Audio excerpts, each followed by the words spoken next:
Jack was swimming deep underwater, wondering why he had such a pounding headache when suddenly he had a terrifying realization. He had no idea where he was or what he was doing. There was a nagging feeling that he must have a specific reason to be here. You don't just end up deep in the ocean with a diving suit on by chance. Yet he had no idea what he was supposed to be doing. He wasn't sure he cared either. He was more worried about the throbbing pain in his head and the vision of two eyes staring at him out of the dark that he couldn't get out of his mind. His heart began to race as he wondered what to do and how to get help. He was in the middle of the ocean and appeared to be all alone. He couldn't see anything in the dark water except for this weird gray substance in front of him. Maybe he was going to die here alone.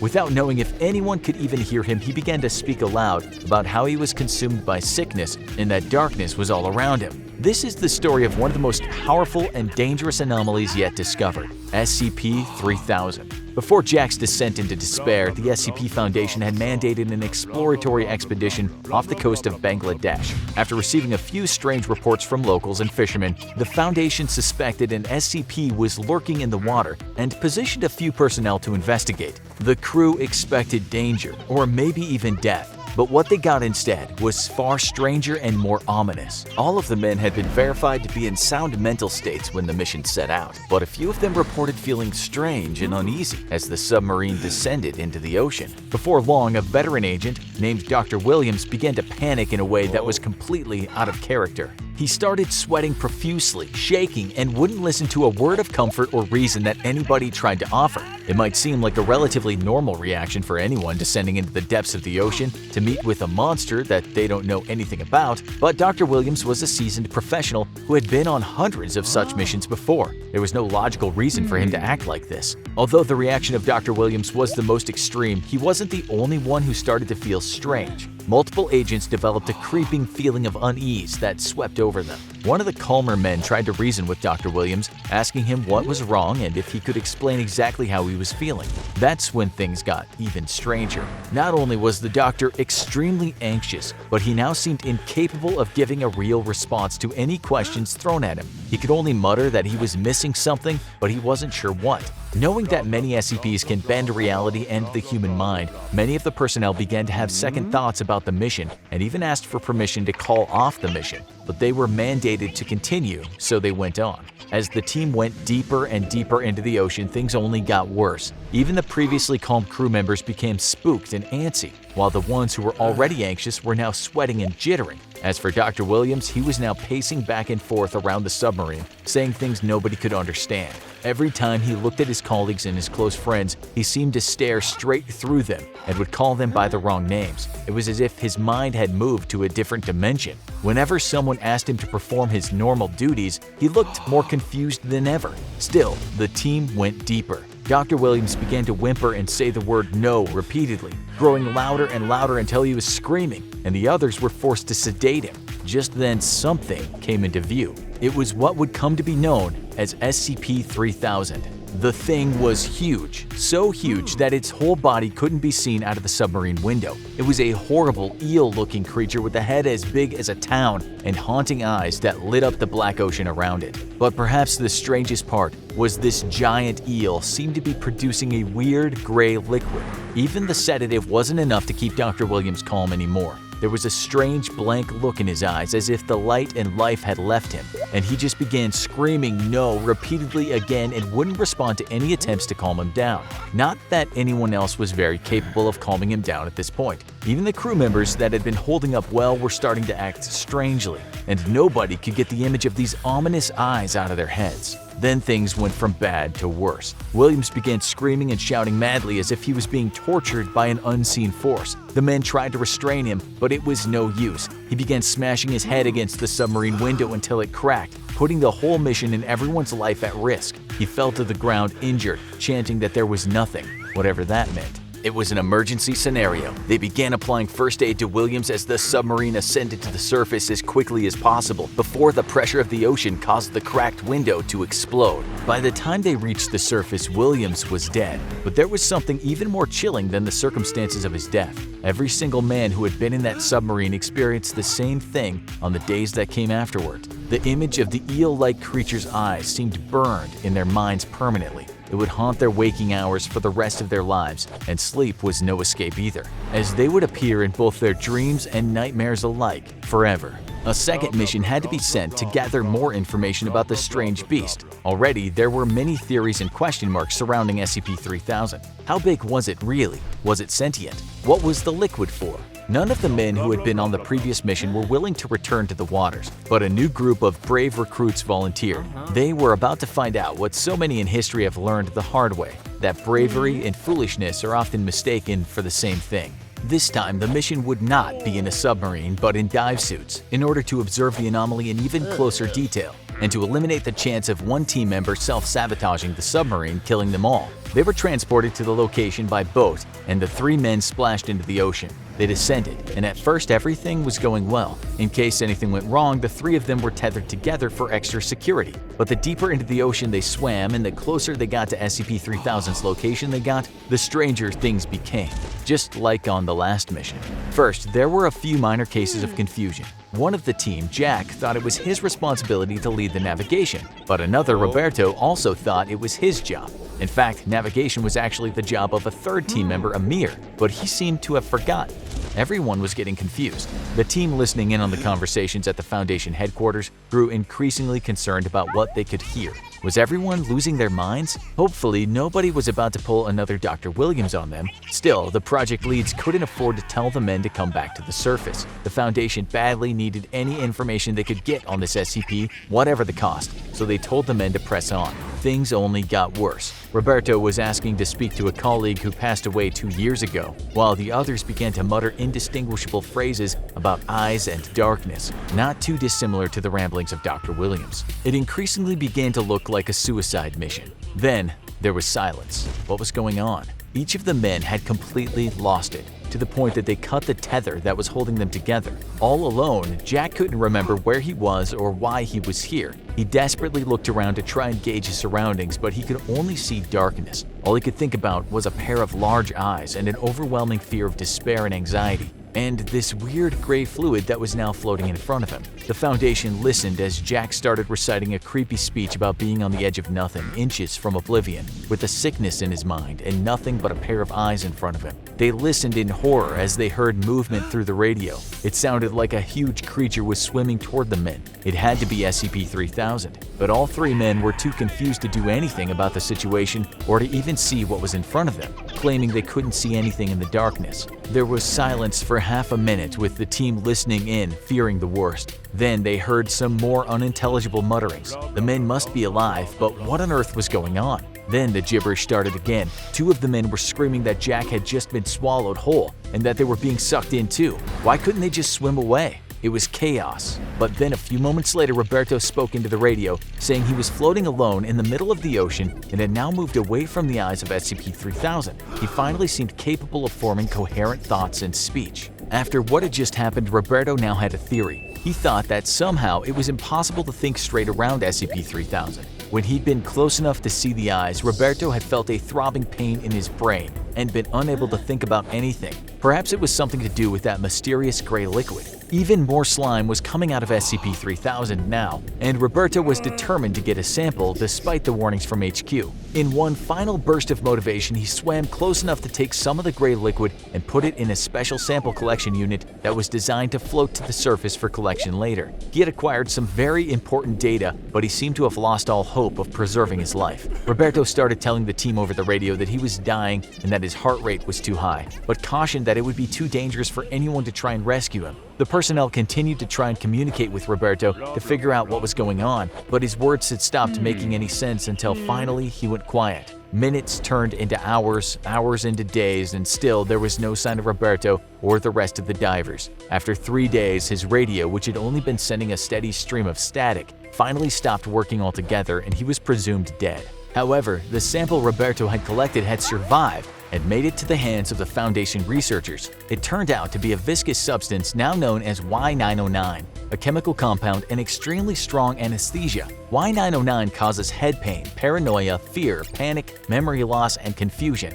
explaining what happened to Dr. Williams and the diving trio. The collection of Y-909 might have resulted in 2 disastrous missions, but there's a silver lining as the substance ended up becoming an invaluable tool for the SCP Foundation. Its ability to make people forget what had just happened to them can be used to eliminate knowledge of threatening SCPs among the public. It also helps the Foundation staff cope with the traumatic experiences they encounter on their missions. Although other amnestics can be used for the same purpose, none are as powerful as the one produced by SCP-3000. Before its discovery, the amnestics used would break down too quickly, not fare well in storage, or cause undesirable side effects. The only problem is the method of sourcing. The only way to obtain Y-909 is somewhat ethically questionable for most people. SCP-3000 produces Y-909 after eating, so the best way to stock up on it is by feeding the creature. Sedated D-Class personnel from the Foundation are sent on missions supposedly to observe the anomaly up close, unaware that this mission is one way only. Other divers are then sent later to collect the fluid from a safe distance and store it.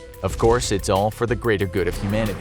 Now, the Foundation protects SCP-3000 as best as it can guard something hundreds of kilometers long. The area is carefully patrolled, and members of the public are not allowed to enter the part of the bay where it resides. Anybody who accidentally comes into contact is contained. Eventually, another pair of Foundation doctors went down in a submarine to try and learn more about SCP-3000. One became so affected by Y-909 that he began hallucinating. He started talking about Anantashesha, the king of serpents in Hinduism. Anantashesha is believed to be all that will be left after the end of the world because it exists throughout all of time simultaneously. The doctor said he believed that this was in fact Anantashesha, that SCP-3000 simply shows us that eventually everyone dies and fades into the darkness of oblivion, right before he exited the submarine and swam right into his mouth. Luckily for now, SCP-3000 seems to be in a sort of hibernation state. It rarely moves and it doesn't hunt, although it will eat when fed. But no one knows when or if it'll wake, or what it's capable of if it does. Will it destroy the world, or simply drive us all insane? True horror. The airplane door, belching smoke, and a burning red light. The dead talking in ancient guttural Latin.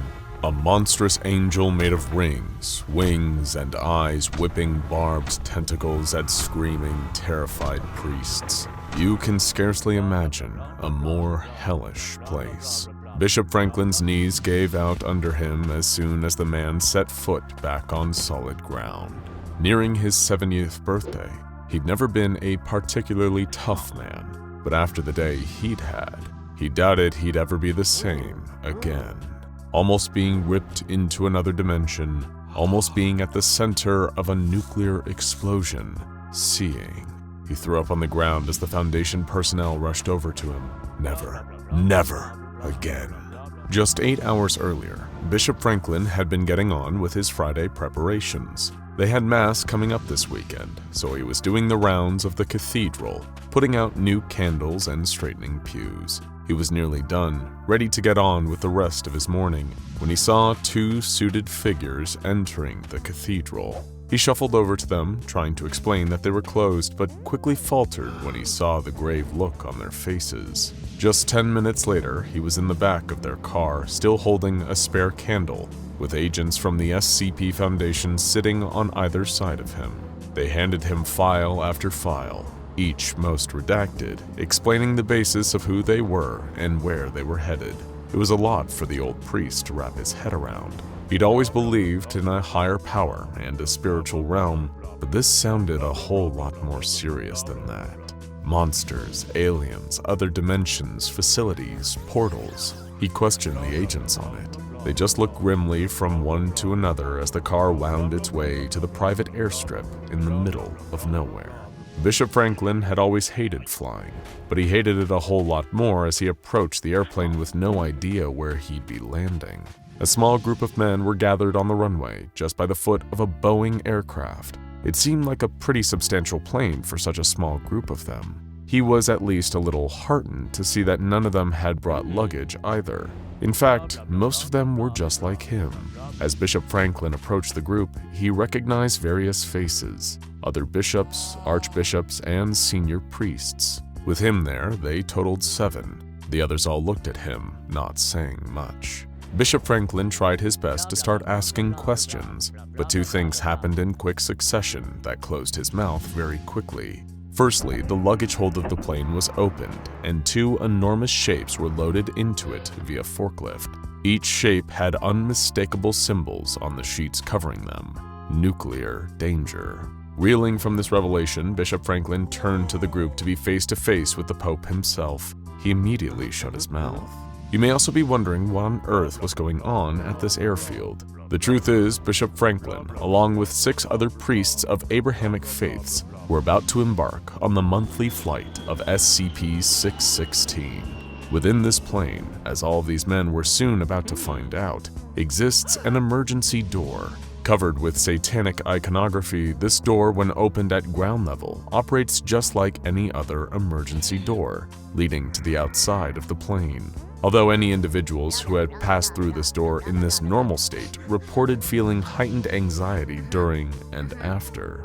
However, once a month, this door will be anything but normal, opening a gate to, well, you'll soon see.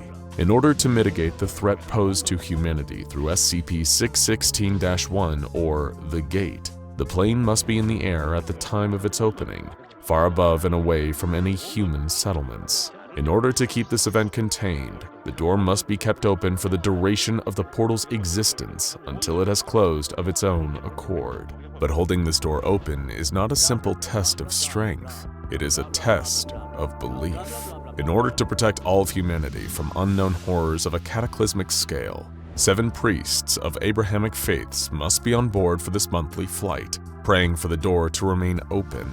The ability to keep the door open, it turns out, is unrelated to physical prowess, but instead is based entirely on one's own belief that the door can be held open.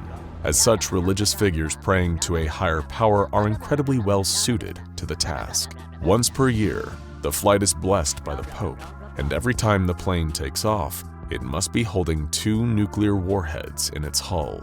Both can be remotely detonated by the ground team, who will be in constant radio communication with the pilot. Should the pilot fail to give them regular updates on the status of SCP-616-1, the event will be treated as an XK-class end-of-the-world scenario, and both nuclear devices will be detonated without hesitation. But Bishop Franklin only knew about half of this information from his redacted set of documents, and had forgotten half of them on his stressful car journey. As he strapped himself into a window seat, he was trembling like a leaf. He desperately wanted to complain about being put into this situation, but he wasn't entirely sure who he would complain to. If he spoke to anyone external about what he was about to witness, he had been told by the Foundation agents that he would be administered with a Class C amnestic, whatever that meant. He really didn't want to find out. Fortunately for him, the most familiar of the faces from the group of priests sat next to him in the aisle seat. Bishop... what was his name? Sensing Bishop Franklin's uncertainty, the man reached a hand over and warmly reintroduced himself. Bishop Pete. They'd met 2 years ago in Berlin. Just that small action was almost enough to settle Bishop Franklin's nerves as the plane started to barrel down the runway. Almost. The plane took off, causing the old man's stomach to drop. Heart hammering, he looked around, spotting the emergency door. It was just up ahead of him, around the middle of the fuselage. It would have looked like a normal emergency exit, but for the blood-red markings scrawled across it. A wave of dread washed over him. It certainly looked evil, that was for sure. Trying his best to help, Bishop Pete struck up a conversation. He explained it wasn't his first time doing this. He'd been drafted to help 3 months ago. It was scary for sure, but everything was totally fine. The Foundation had planned everything to a T. It would have helped Bishop Franklin's nerves, but it only made his mind jump to the nuclear weapons he'd seen loaded into where his suitcase would have normally gone. The two of them lapsed into silence for a while. No one on the plane was really speaking. He supposed he should have used this opportunity to pray, but according to his briefing, he'd be doing a lot of that very soon. He hadn't entirely understood what the Foundation had meant by that. He'd been told to pray to, quote, keep the door open. What had they meant by that? A bang shattered the silence as the emergency door slammed wide open. In an instant, the plane went into a nosedive as all the air rushed from inside. The lights went out for several seconds, then came back on in flashing, panicked spasms. Bishop Franklin clung for dear life onto the back of the chair in front of him as the roar of air rushed around him. It had gone dark outside, with shapeless clouds swirling around him, shaking the plane. Screaming voices filled the aircraft, not just the voices of the men on board, but women and children too, crying out in agony and terror through throats that sounded like they'd been lashed with razor wire. Then he saw it. SCP-616-1. The gate was wide open. Smoke billowed out of it, crawling along the floors of the cabin like an octopus creeping its way along the ocean floor. Red light seemed to spill out of it, but when he tried to look through the gate itself, it was like his brain wasn't working anymore. There were colors there, but there were ones he didn't recognize. Maybe they weren't colors at all. It was like his brain fixated on trying to sort them into something that made sense, something rational. A hand grasped his arm and he turned to see Bishop Pete staring at him with wild eyes. The plane was going down, they could both feel it, and that emergency door was slowly creeping shut. They had been brought onto this plane for one job only, to pray, like their lives depended on it. Bishop Franklin screwed his eyes shut and clasped his hands together. He hadn't prayed like that since he was a little kid, but he figured now was the time to use all the tricks in the book. He begged and pleaded in a tiny voice for God to keep that door open. It felt so counterintuitive, so backwards, to want to keep that kind of door open as the air roared and screamed around him. But a small voice inside of him told him to persevere, have a little faith. But suddenly, the bishop noticed that the man sitting alongside him had fallen silent. Feeling like a naughty child at mass, he opened one eye and peered sideways. Bishop Pete was still in his seat, but he'd slumped over. He wasn't breathing. His skin was cold to the touch, deathly cold. Then all of a sudden, his head rocketed backwards and he started talking. Not talking like a normal man, but talking like a man possessed. His dead eyes rolled around in his head aimlessly as guttural voices rasped out of his throat. None of them were the words that Bishop Franklin recognized. They sounded almost like Latin, but far darker and more ancient. And the more the dead man spoke, the more the emergency door closed. The bishop started praying again, much harder this time, digging his fingernails into his palms so hard that he felt them drawing blood. He needed to keep this door open. He had to, and he could. He believed it entirely in that moment. The door banged back open, wider than ever despite the chanting of the dead body in the seat next to him. Nightmares swelled to the forefront of his mind as the plane hurtled to the ground. Only the plane wasn't hurtling to the ground. In fact, it was flying at a perfectly steady altitude of 10,972 meters, with an airspeed of about 780 kilometers an hour. In fact, aside from the death of Bishop Pete, everything within the plane was going perfectly to plan. Deaths of priests were just an occupational hazard of keeping this SCP contained. The pilot at the front of the plane regarded the whole situation playing out behind him while feeding constant information back to base. Everything was going perfectly according to plan, until the angel appeared. Bishop Franklin wasn't the first one to see it. That was the unfortunate lot of Archbishop Michael, who was sitting closest to the emergency door. He first spied it while staring through into the void, but his screams of terror, warning those around him, were drowned out by all the other commotion. It was only when the angel's wings crept their way through the edges of the door and the creature let itself into the cabin that the others saw it, but by this point, it was too late for Archbishop Michael. The angel was not like the angels we see in pop culture, a tall blonde person with white robes, fluffy wings, and a gentle face. It was a shifting mess of eyes and tortured wings, partially crawling along the ground, partially floating under the weight of its massive frame. It had to squeeze itself through the door to fit into the plane, but as it did, it lashed out at the Archbishop with a sinewy tendril and got to work, violently killing him. That was when Bishop Franklin saw it and began to panic. He wanted nothing more than to stop praying, to let the emergency door slam shut and keep this creature away from them. But that little voice inside his head told him that wouldn't work. If that door was allowed to close before the gate had, then it would cause the apocalypse. He could not have that blood on his hands. So he prayed, sweat pouring down his face as the angel forced its way through the gate and into the cabin. He prayed as it slumped across the aisles, working its way along the line of men, slaughtering them one by one. He prayed as it saw him and rose to its full height, unfurling great wings and readying itself for the kill. And he prayed as a wind more powerful than any on Earth blew through the cabin and pulled the angel back through the gate. The emergency door slammed shut, and in an instant, the plane seemed to right itself. No more turbulence, no more wind. The light flickered once more and then came back on steadily.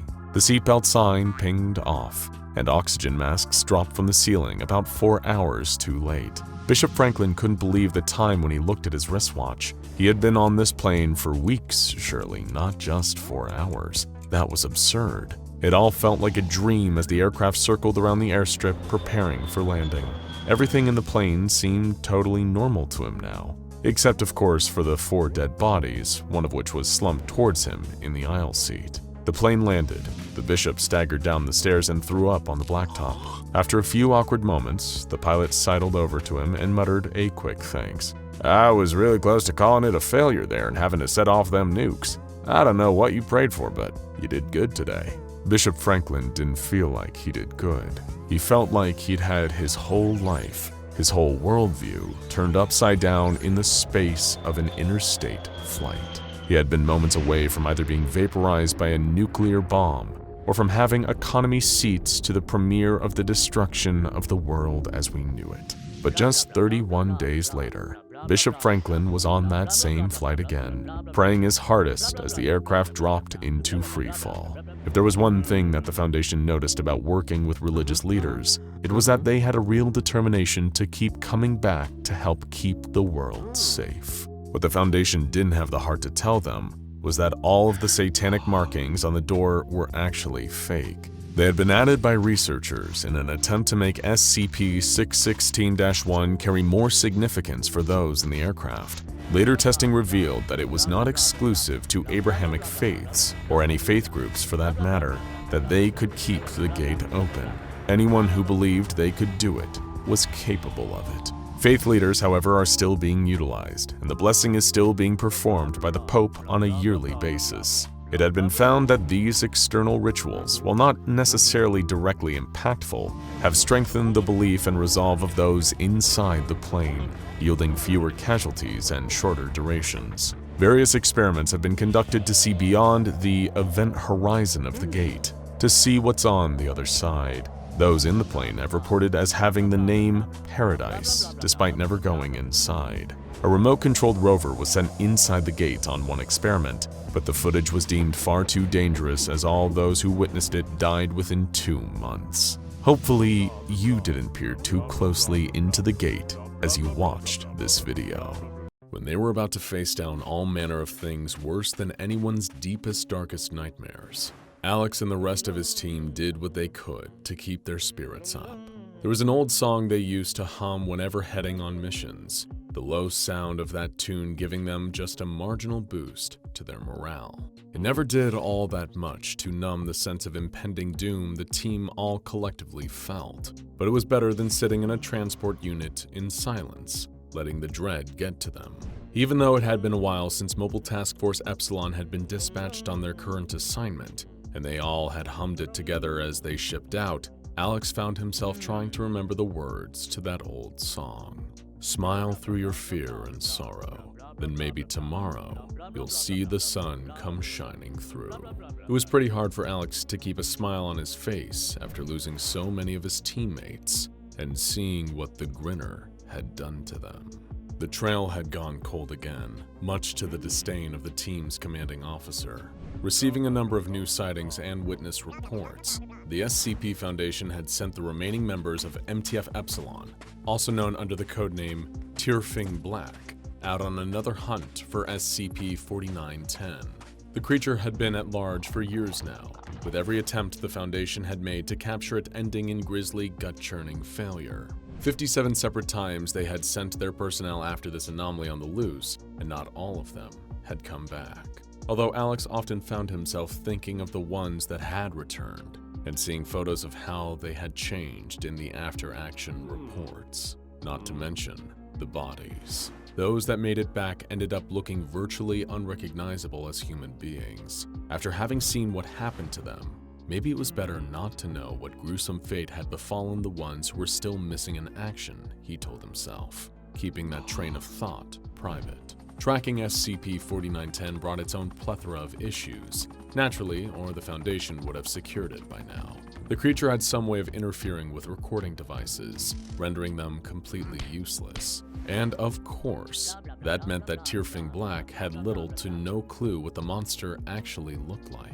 Given that it disrupted any and all recording equipment, including cameras and audio devices, the task force's hands were somewhat tied. It forced Alex and his teammates to try and locate it through more old-fashioned means, following up on eyewitness reports, a lot of which led them to a dead end. Every now and then, however, one of these sightings would prove to be genuine. The quickest way to tell was usually if a person living near the place where a report came in from had gone missing lately. Civilians were SCP-4910's main source of food, and a recent disappearance in the area, paired with the sighting of something large and four-legged, usually meant that the beast had come out of hiding to feed again. "All right, listen up, team," Commanding Officer Sawyer announced. With the level of militaristic speed and discipline expected of them by the Foundation, Alex and the other members of the Mobile Task Force quickly filed out of the transport and fell in, ready and waiting to receive their orders. "Now, you all know the reason why we're here." Sawyer strode back and forth, arms behind his back as he addressed what was left of his unit, 3 operatives, not including himself. "Even so, it is imperative you don't forget it either. So these are the facts. Today, the anomaly designated as SCP-4910 is still running wild. But if we have anything to say about it, then that sucker won't be running for much longer." The 3 troops gave a quick chant in agreement, although Alex kept quiet, just mouthing along. He wasn't exactly sure that they would actually ever catch up to the Grinner. So little footage of the monster even existed, meaning the team still had little to no clue what this thing was, or if they were even equipped to fight it. And then again, a huge part of him didn't want to ever find SCP-4910, knowing what it had done to the fallen former members of Mobile Task Force Epsilon. "So here's the latest," Commander Sawyer continued, silencing the team. "Approximately 12 hours ago, we received a message from one of the Foundation's field operatives. This agent has been in deep cover living in a nearby town for a number of years." As he spoke, the commanding officer gestured down the high ridge that they had landed on. Far below, sitting in the center of a huge dip in the earth, was a small township. There was barely enough room for more than a few hundred people at most. All around this small urban center, bordering the entire town in an almost perfect circle, was a dense forest. It was ideal cover for the monster, and Alex could see on his teammates' faces that they all knew it too. With them in the town, there was no way they could cover every possible avenue of approach. "This operative, is he the one that called in the eyewitness report?" One of the team, Warren, piped up and asked. "That is correct, Agent Warren," Sawyer confirmed. "That agent has agreed to meet us at a rendezvous a few clicks north of here. The 4 of us will circumnavigate the town, stick to the cover of these woods as we head out to make contact with him. From there, he'll guide us to where the creature was sighted." The team gave little response, just a few low murmurs expressing their collective apprehension. In a strange way, Alex found it comforting that, at the very least, he wasn't the only one having some serious reservations about potentially coming face to face with SCP-4910. "Now, boys," their commander sighed. "I get it. All of us have been trying to catch this freak for a long while, and we've lost a lot of good people from our unit along the way. But we are Tearfing Black, you hear me? You all know what that name means. Tearfing, as the sword from Norse mythology, cursed to kill every time it was drawn. And that's us. That is exactly what we are gonna do when we finally find this monster. For all our fallen brothers and sisters, by the time we're done with it, the Grinner will be smiling out from the other side of its ugly face. Now let's move out, double time!" With a half-hearted cheer, the squad prepared to start their hike through the forest that encircled the town. The 4 survivors of Mobile Task Force Epsilon fanned out, keeping close enough to see and hear each other, but not too close that they were clustered together. The more they huddled up, the easier it would be to take them out if the Grinner was able to get the jump on them. Although he should have been keeping his eyes forward, looking out for any tracks the creature might have left, Alex couldn't help checking over his shoulder.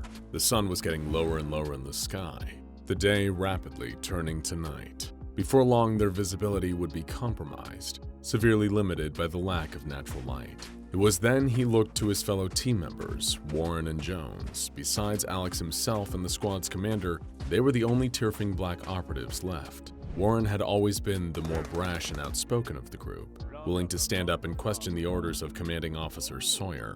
Alex could tell Warren was having the same worries about this plan as he was. The thick tree line gave them plenty of cover, but could also easily work to the monster's advantage, allowing it to sneak up and get the drop on the team with relative ease. But both Alex and Warren also knew that if the MTF was pushed back towards the town, they would be trapped, like fish in a barrel, just waiting to be picked off by SCP-4910. Jones was walking slightly ahead of the others, his gaze rapidly scanning back and forth across the forest before them.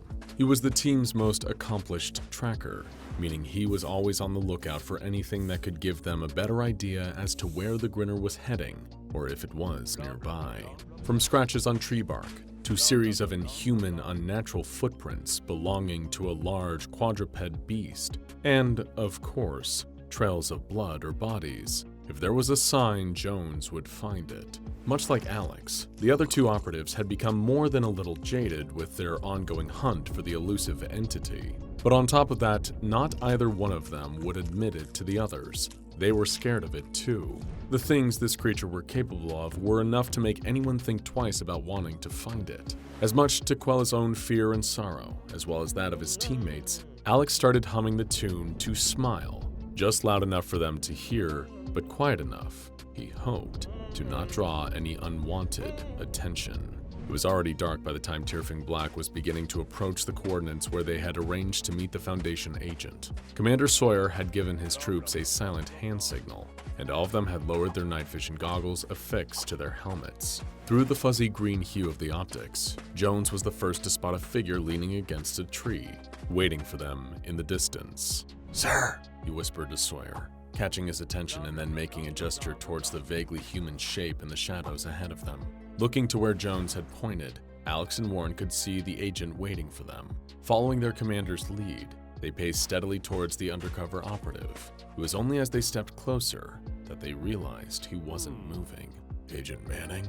Sawyer called out to him, trying to keep his voice as hushed and low as possible. No response. Manning was still, propped up against a tree trunk. The team were a few feet from him now, while the commander stepped up to the agent and turned him around by his shoulder, only to recoil at what he saw. Manning's eyes were open but remained unblinking and lifeless. But that was far from the worst thing that had happened to his face. A huge, disproportionate grin had stretched his mouth wider than was natural.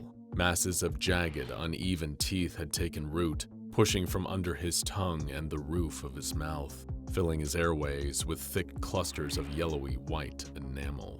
There were so many new teeth sprouting from Manning's face that new, fixed and unsettling smiles had started to form, splitting open his cheeks. "Back! Back!" Sawyer told his men in an urgent, hushed whisper. "Remember, boys, we don't know how contagious this thing is." Given they had never seen it in the flesh, that was true. All previous failed attempts at bringing in SCP-4910 had ended with victims displaying similar signs of some unknown anomalous infection.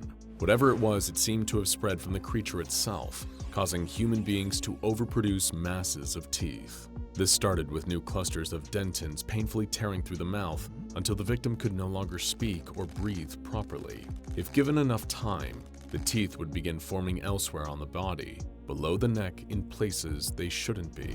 The lucky ones, not that there were many of them, had managed to get themselves medical attention soon after they had been exposed. Within an hour, maybe two at best, of an encounter with SCP-4910, there was still a chance of saving one of its victims through intensive dental surgery, but 3 or 4 hours afterward, and it would already be too late. Hearing the distant snap of a twig, Jones turned with his weapon raised, arms locked in a combat-ready stance. "Possible contact," he declared, aiming his gun into the deep, shadowy forest. Matching his bearing and targeting the same area, Sawyer gave a hand signal to Alex and Warren, urging them to lock and load. Lifting their rifles, they covered the opposite direction, just in case someone, or something, came dashing out of the forest at them from the other direction. For a few moments, everything was still. although certainly not calm in the last part. Feeling a bead of sweat crawl down the back of his neck, Alex lifted a hand to wipe his face clean, the only sound being the low, panting breaths of the 4 MTF agents. That was when he saw a shadow move, just ahead of him, darting between the trees before vanishing from the view of his optics once again. It was at least the size of a horse, far bigger than Alex had expected, and able to move around astonishingly fast on its 4 legs. "Movement this side," he announced, alerting his teammates. "It's toying with us," Sawyer muttered. "With respect, how is that possible, sir?" Warren asked. "It's an animal, isn't it?" "It's a hunter," Jones replied. "We need to move. Our visibility's no good with all these trees around," the commander whispered. "On my mark, we make our way towards the town." "But sir, we'll be sitting ducks down there. It can flank us from any side," Warren argued. "We're better off down there. At least we have streetlights to help see it coming," Alex interjected, mainly just making an excuse to get as far away from the encroaching entity as possible. "This isn't up for discussion," Sawyer said, taking command. "Head for the town, that's an order. On my count, 3, 2, "Contact!" Jones shouted. The deafening noise and blinding muzzle flash of his weapon firing quickly followed as he sprayed bullets wildly at the shape that was barreling through the forest towards the team. Alex turned to see what was happening, only for Sawyer to yell at the top of his voice, almost drowned out by the gunfire. "Go and get out of here now!" Obeying his orders, Alex turned his heels and sprinted towards the low orange light of the nearby town, just visible at the edge of the tree line. Warren was next to him, matching his speed, their heavy tactical gear that was strapped to their bodies jostling back and forth each time one foot came down on the forest floor. Glancing back over his shoulder, Alex saw Jones had ceased fire and was running up behind them. Further back was Sawyer, with the Grinner bearing down on him. The commanding officer of Terrifying Black had his weapon raised, fingers squeezing down on the trigger. Every round he fired illuminated part of the forest for a split second. Alex couldn't make out the creature in any great detail, not while also running further and further away, increasing his distance from it. All he could make out from this far was a fleshy, quadrupedal mass galloping straight for Sawyer.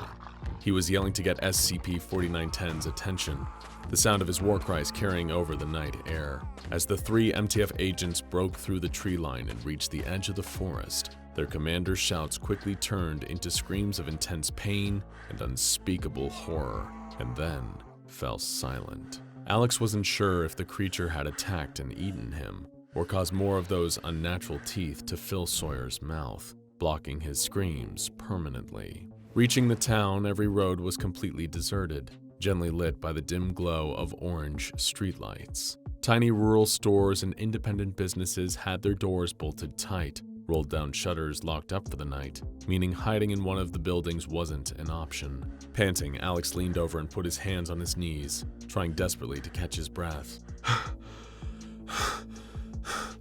"Now what?" Warren asked, the terror in his voice impossible to miss. "That thing's gonna be here any second." "We need to get away from here as fast as we can and then send word to the Foundation," Alex answered, speaking between deep, breathless wheezes. "Tell them we need backup, that this thing is too dangerous for only 3 of us to take on." "There may not be enough time for that," Jones chimed in, standing a few paces away from the others. He had been staring down the long stretch of the street they had stopped at, frozen to the spot, barely moving a muscle. Both Alex and Warren turned to look in the same direction, and there it was, only a few feet away under the light of a street lamp. It was almost like SCP-4910 was waiting for them to catch their breath, intelligent enough to know its hunt wasn't yet over.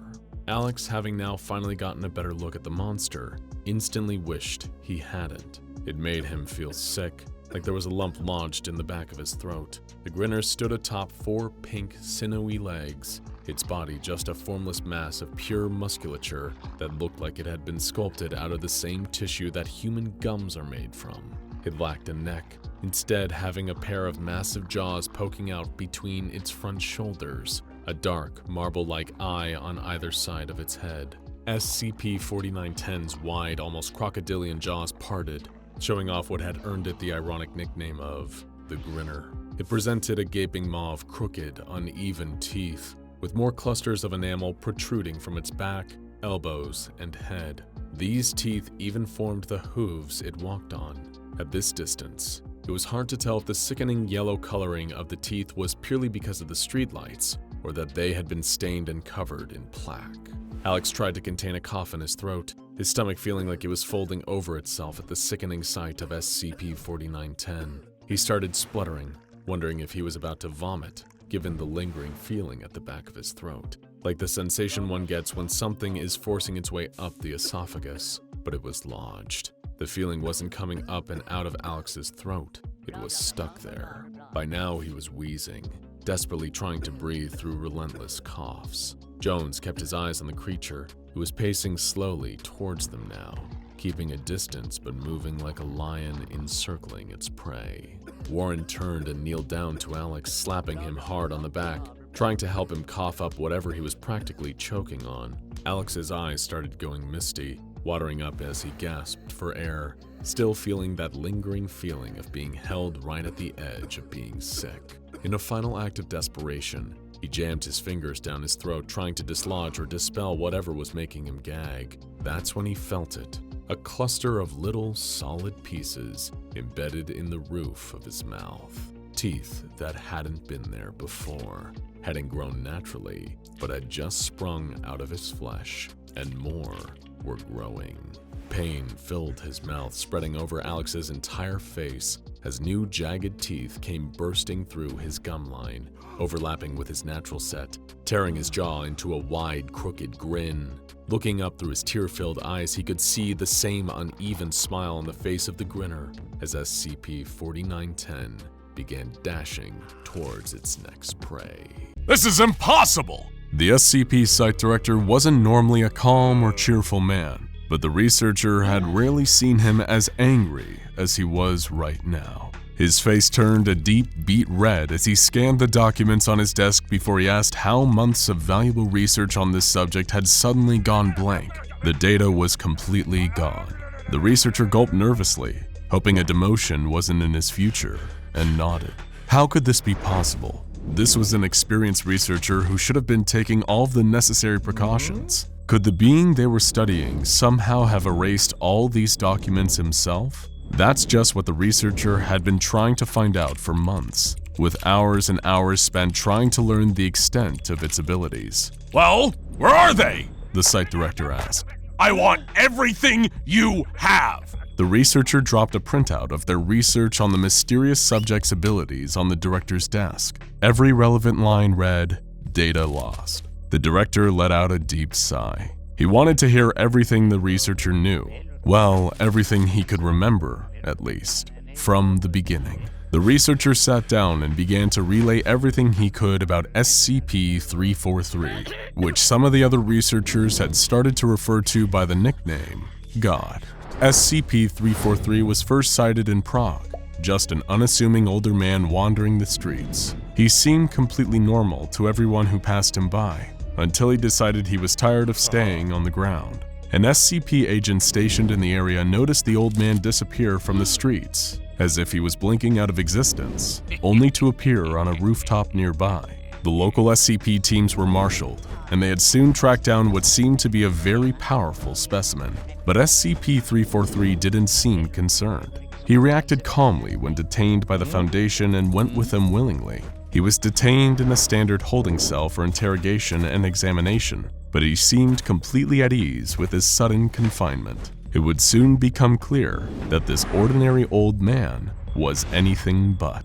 Drs. Beck and Nidlovu was brought in to consult on the SCP's classification, and that's when the first anomalies began. Their assessments matched initially, but when it came time to describe him physically, things took a strange turn. Older male, seemingly nondescript and with no unusual physical features. Caucasian in appearance. Dr. Nidlovu was confused by what Dr. Beck was describing in his report. This man was clearly black. The two doctors quarreled, unable to square their differing perceptions. They decided to bring in a third impartial view to settle it, their fellow researcher Dr. Wan. She didn't take long before coming back with her assessment. Older male, seemingly nondescript and with no unusual physical features, Asian in appearance, possibly Chinese. Whatever SCP-343 was, he seemed to be perceived by each staff member as close in appearance to their own race. But that was only the start of the anomalies surrounding the old man in the holding cell. Dr. Beck started making regular visits to the mysterious man, and in their first interview, he asked the old man who he was and how he came by his abilities. The old man had a simple response. I created the universe. Dr. Beck stifled a laugh and decided to indulge the old man's delusion. It was a fascinating claim, but could he prove it? Without another word, SCP-343 got up from his chair, laughed, and turned around and walked through the solid wall in the holding cell and disappeared. Dr. Beck was about to hit the panic button and marshal the facility's security to find him when the strange man reappeared, walking through the solid wall. The only thing that was different? He was holding a hamburger, which he sat down and enjoyed. The facility quickly went on lockdown, and a full investigation was done into how SCP-343 breached containment. But there was no evidence of any security breach, no failures in containment, and no evidence of any other cells failing. SCP-343 hadn't broken through the security, he had just ignored it, as if it wasn't there at all. When questioned about how he had gone on his hamburger run, he simply repeated his belief that he was God, in between bites of his fast food treat. This would be far from the only time strange things happened around SCP-343. SCP containment cells are as secure as they need to be, but even the least strict containment isn't known for its decor, which is why Dr. Beck was in for a surprise the next time he paid visit to SCP-343. The bare-bones cell now looked like a comfortable home, decorated in Old English fashions. The scientists assumed that SCP-343 had been making many more trips out of his cell to get accessories to feel more at home. But that didn't explain all the changes to the cell. No one could explain how he had installed a roaring fireplace in the containment cell, and everyone who entered could swear the cell looked many times bigger than any other cell in the facility. SCP-343 wasn't just breaking containment. He now seemed to be breaking the laws of physics in the facility. The rules of the SCP containment facility didn't seem to be a concern to SCP-343, but there was one thing he didn't seem to want to do: escape. After every sudden exit, he would always return to his personal cell and treat it as his home. When interviewed by staff members, he was polite but vague, and everyone seemed to enjoy talking to him. It was decided to keep him on site, not attempt to increase his security, but restrict access and keep his room guarded at all times to ensure only researchers with level 3 access and above were allowed to meet with him. But God works in mysterious ways. Minimal Security Site-17 was one of the least restrictive SCP containment sites, hosting anomalies that could be safely contained and weren't likely to mount violent escapes. But as in every SCP facility, security was still taken seriously, and only those with proper clearance could interact with the subjects. So why did SCP-343 seem impossible to guard? While only level 3 clearance and above were allowed in, the guards assigned to protect the entrance all seemed to fall down on the job. Security Officer James, who was supposed to be keeping people out of SCP-343's cell, had instead let in multiple visitors, in addition to dropping in several times himself. When questioned on why he had gone against orders and done so, he simply replied that 343 seemed lonely and was so happy every time he got company that it just seemed like the right thing to do. The security guard was reassigned and new ones were brought in, but history repeated itself. Guards were given stricter instructions to minimize exposure, but SCP-343's presence always seemed to influence them anyway. His containment cell was a revolving door, with staff members at the facility entering regularly for friendly conversations. Dr. Beck decided it was time to take matters into his own hands. He would meet with SCP-343 one-on-one and express how dangerous these security breaches were. He would try to convince the mysterious being that he needed to stop influencing the minds of the guards watching him, or the facility would have to look into new measures to contain him. Dr. Beck entered the containment cell and had a long conversation with SCP-343, and when he emerged, he had a big smile on his face, like he had just finished a reunion with an old friend. He gave the current guard a friendly clap on the back and told him not to worry so much about security. After all, nothing bad was gonna happen from letting people at the facility visit SCP-343, right? He wasn't dangerous in any way. He also said that security should bring him anything he requests so he would feel less need to leave his cell. Minimal Security Site-17 soon became a model SCP facility, with morale being the highest of any site, with most giving the credit to the presence of SCP-343. Employees generally make daily visits to his chamber, and he seems to have an encyclopedic knowledge of anything they want to talk about, including things he should have no way of knowing. Guards no longer quit their posts or break protocol, as their only real duty is to keep track of who meets with SCP-343, so they can be interviewed and debriefed after. Everyone's conversation is different, but they all report being in a better mood after leaving than when they came in. No further information is available on SCP-343's origins, the full extent of his powers, or whether he is telling the truth about being the god who created the universe. The site director rubbed his temples after hearing the researcher's explanation.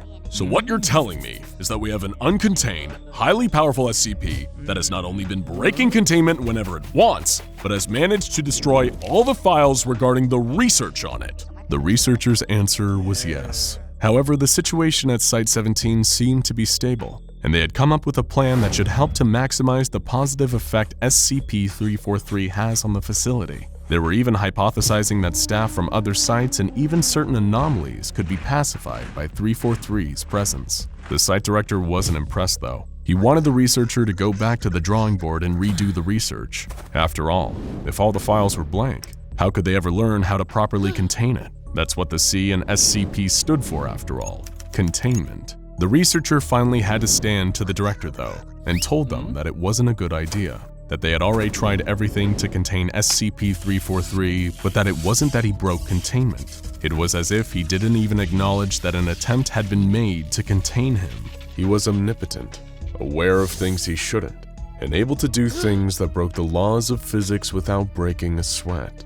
There was no evidence that this was God, the creator of the universe as he claimed to be, but there also wasn't any evidence yet to conclusively prove he wasn't. The researcher's best guess was that this was a powerful reality bender whose abilities knew no limits, and that the only reason he was staying in the facility was because he wanted to, and doing anything to change that might cause him to change his benevolent ways. The director sighed. As much as he hated to admit it, his researcher was making good points. He wanted to meet SCP-343 personally, but did he need to know anything first? Well, sir, The researcher replied. he likes hamburgers, but beyond that, he'll take care of the rest. He's right there where we left him, In his home, waiting for his next guest. The SR-47 sniper rifle slotted together effortlessly. Even after so many years of combat usage, the weapon was in pristine condition. In all the time Agent Harris had owned the gun, though, the thousands of times she'd fired it, not once had it jammed. And that was fortunate, because she had to move quickly.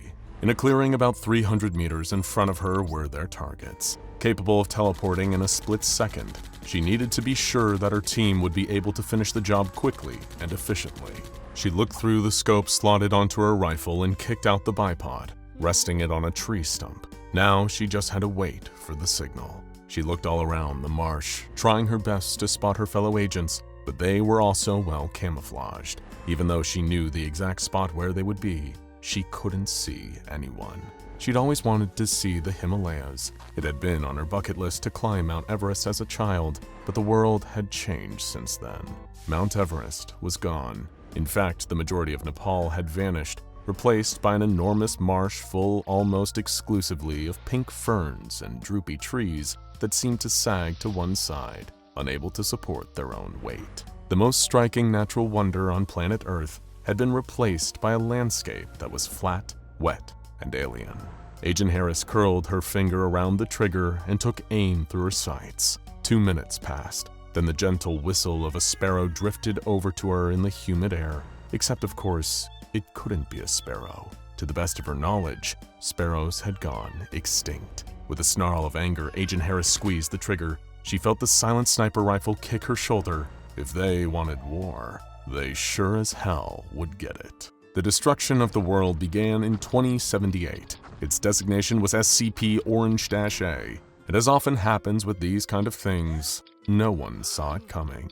The SCP Foundation, having dedicated decades to researching potential world-destroying events, was totally blindsided by what happened the day the weasels showed up. Weasels, you ask? That's right. But before we explain, a question for you. Is something interfering with your happiness or preventing you from achieving your goals? Regardless if you have a clinical mental health issue like depression or anxiety, or if you're just a human who lives in this world who is going through a hard time, therapy can give you tools to approach your life in a very different way. And that's why I'm excited to tell you about today's sponsor, BetterHelp. BetterHelp's mission is to make therapy more affordable and more accessible, and this is an important mission because finding a therapist can be really hard, especially when you're limited to the options in your area. BetterHelp is a platform that makes finding a therapist easier because it's online, it's remote, and by filling out a few questions, BetterHelp can match you to a professional therapist in as little as a few days. It's easy to sign up and get matched with a therapist. There's a link in my description. It's betterhelp.com/SCP explained. Clicking that link helps support this channel, but it also gets you 10% off your first month of BetterHelp, so you can connect with a therapist and see if it helps you. And because finding a therapist is a little like dating, if you don't really fit with that therapist, which is a common thing with therapy, you can easily switch to a new therapist at no additional cost without stressing about insurance, who's in your network, or anything like that. So if you're struggling, consider online therapy with BetterHelp. Click the link in the description or visit betterhelp.com/SCP explained. Thank you again, BetterHelp, for supporting this channel. And now, as we were saying about the weasels. A man called Harlan Stump was the first human to make contact with the weasels. He was the groundskeeper at Site 59. Harlan was making his usual weekly trips around the perimeter of the courtyard on his ride-along lawnmower, watching baseball on his phone all the way when, out of nowhere, the aliens appeared. Just 2 meters in front of him, a squadron of 11 weasels materialized. The weasels, designated SCP Orange-B, stand at a minimum of 3 meters tall. With 16 legs and an exoskeleton carapace, they share a resemblance with terrestrial insects. Their bodies are segmented, composed of a head, primary thorax, secondary thorax, tertiary thoracic cloister, abdomen, and tail. With a hard segmented shell covering their backs and no apparent sensory organs, aside from a radula on their heads, they are an intimidating presence. Most striking about them, however, is the most delicate part of their appearance. On their backs, each weasel has an array of flora growing in a kind of garden. It appears that each weasel has a different array of flowers growing from their backs. Understanding the meaning of these gardens can be difficult, but it appears the more extravagant it is, the higher ranking the individual weasel is. The 11 weasels that appeared before Harlan Stump each had a very vibrant garden indeed, but no more so than the weasel held aloft in an ornate palanquin. Harlan Stump stopped mowing and stared at the aliens for approximately 13 seconds, at which point he let out a sigh, pressed play on his baseball game, and continued mowing the lawn. He spent too many years groundskeeping Site 59 to get spooked by anything as harmless as giant teleporting insects. Just 3 more weeks and he would be retired. Until then, he was avoiding nonsense like the plague. Except his phone had disappeared. Harlan stared down at the empty space, confusion knitting his eyebrows together, before looking up and seeing the handset in the hands of the alien sitting on its regal throne. The smartphone made a loud screeching noise, and then all of a sudden began to flick between snippets of YouTube videos, each clip lasting just a couple of seconds. After a moment, Harlan realized that the alien was using the videos to speak to him. The words were being picked out from all these different videos to stitch together a sentence. Barely. Hi diddly ho, neighborinos! This is Foundation. Reports indicate Foundation is locally the masters of the universe. Isn't that right, darling? Question mark. Keen to finish his mowing and avoid further nonsense, Harlan had to concede that he should probably talk to these aliens, if only to get his phone back. He told them he liked the gardens on their backs. Why, thank you! Gardening is kind of our thing. Lol. Quick question. Is your species capable of dying? Harlan gulped. He'd been around long enough to see where this was going. The conversation was brief. Harlan kept glancing at his phone, desperately hoping that these aliens hadn't somehow broken it, and that it hadn't lost his place in the match, until all of a sudden, Harlan Stump disappeared, as did his ride-on lawnmower, his smartphone, and a patch of lawn, replaced by a roughly 10-meter circle of Antarctic ice and snow. No one is certain yet how the weasels are able to do it. All that is known is that they can.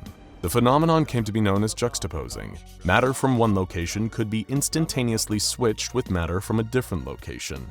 It is how the weasels first arrived on planet Earth, triggering the event of SCP-001 Orange-A. Orange-A lasted for just 2 hours, but it changed the course of humanity forever. On the 29th of April, 2078, 48.52% of the Earth's habitable surface area dematerialized and rematerialized half a kilometer above the South Pole. Cities and towns from all across planet Earth, one by one, disappeared and reappeared in the air above the South Pole, where they promptly fell 500 meters, causing back-to-back seismic events. Washington, D.C., Beijing, and London were targeted first, followed by Tokyo, Delhi, and then a number of capital cities from Europe. This 2-hour window resulted in freak weather events as minus 50-degree pockets of air, kilometers across, replaced the disappearing cities. It is disputed as to who launched the first nuclear warhead, whether it was done by accident, out of fear, or as a strategic attack against a group of weasels. Orange-A was simply too chaotic and destructive for humanity ever to be able to know what happened in that short period of time. The result, however, was a number of nuclear explosions raging across the planet before the cities in charge of launching them were also transported to the South Pole. While the weasels were capable of experiencing juxtaposition without any apparent physical harm, terrestrial life forms were less fortunate. During the process of juxtaposition, the bonds between each and every cell are broken. While organic life does get transported to the new location, it undergoes immediate liquefaction. Not a single Earth-born life form has been observed surviving a juxtaposition event. In that 2-hour window, 6.9 billion people were killed. Humanity had lost. This event triggered the use of Project Yellow, an emergency evacuation protocol that occurs at the point where the survival of the human race seems to be virtually zero. A small band of specially chosen individuals were evacuated to a pocket dimension, where they were put into cryosleep to wait until the Earth was habitable once again. In the days following the events of Orange-A, the true invasion began. Choosing the Sahara Desert as their arrival point, the weasels started to appear in legions. Millions and millions of them filled the desert sands and went about populating their new planet. But what was their purpose? Well, fortunately, we have been able to salvage a modest amount of data that can inform us of why they're here and what their plans are. The weasel that first appeared to Harlan's Stump, just outside Site-59, has been designated SCP Orange Prime. It is believed that this weasel, in particular, is their leader. Whether Prime is simply the leader of this colony or the wider species is yet to be confirmed. Security cameras were able to capture the interaction as it took place within Site-59's grounds. In their conversation, Orange Prime explains their purpose to Harlan through YouTube clips on his phone. Long story short, weasels have come from Homeworld Dimension for fulfill a long-standing mutual agreement with Grandma. This is one of many new homes. This is a pretty nice place for weasels. This land is my land, from California to the New York Islands, from the Redwood Forest to the Gulf Stream waters. This land was made for weasels to garden, to farm, to create beauty, to spread good vibes, to cultivate, to remake, to terraform, etc., etc. Since this encounter, no human has been able to get close enough to Orange Prime to engage the weasel in further conversation. This snippet of footage is all that humanity has to understand why this alien species has slaughtered billions of us. 4 months later, Agent Harris lay flat in the marshlands, firing her sniper rifle at the weasels gathering in a clearing ahead of them. Their operation looked like overkill. It always did. It was of utmost importance that they strike quickly and without mercy. Sustained heavy gunfire from all sides, combined with RPG fire and the use of incendiary weapons, made short work of the weasels. All of these weapons were necessary to pierce the heavy armor that covered their backs. But that was the reason it felt like overkill. It felt that way because the weasels never fought back. They would not attack, defend themselves, help their fallen allies, or even beg for their lives. They would simply stand idly by as they were gunned down. That is, until the incendiary grenades arrived. The pink ferns filling the marshlands caught fire and began to curl and smoke heavily. As soon as that happened, the weasels sprung into action, quickly splashing water onto the leaves, trying their best to save the plants. The incendiary grenades were not necessary. They did very little damage to the weasels themselves. The reason the platoons used the grenades was that it was one way they had found to distress their alien invaders in any way. It was a small revenge they could take for the billions of people who had lost their lives over the prior few months. Agent Harris pumped 5 extra shots into the corpse of a weasel before standing down and going to examine her handiwork. They had been hunting Orange Prime.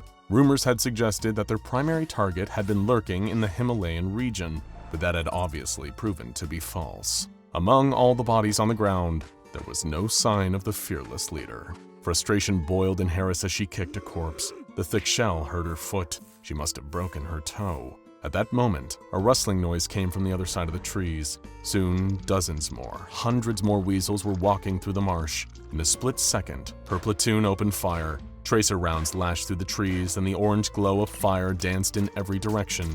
But there were more weasels, many more of them. Agent Harris felt her stomach knot as she fired her rifle into the crowd. There were too many, simply too many. They were going to run out of ammo before they had a chance to shoot down each and every one of them. And she was right. The firefight lasted for 30 minutes before the remaining soldier ran out of ammunition. Dozens of weasel bodies littered the marsh, floating in the water. Dozens more weasels stood encircling the group. That's when the humming started. Whenever a juxtaposition event occurs, it is always accompanied by the weasels humming to themselves. It is unclear whether this is the cause of the juxtaposition or simply a ritual that they perform, but every soldier has come to know that sound, and each one of them fears it in the pit of their stomach. So they started to disappear all around her one by one, replaced by puffs of cold air with snowflakes still gently hanging in the breeze. The human population of planet Earth dwindled as the weasel population bloomed.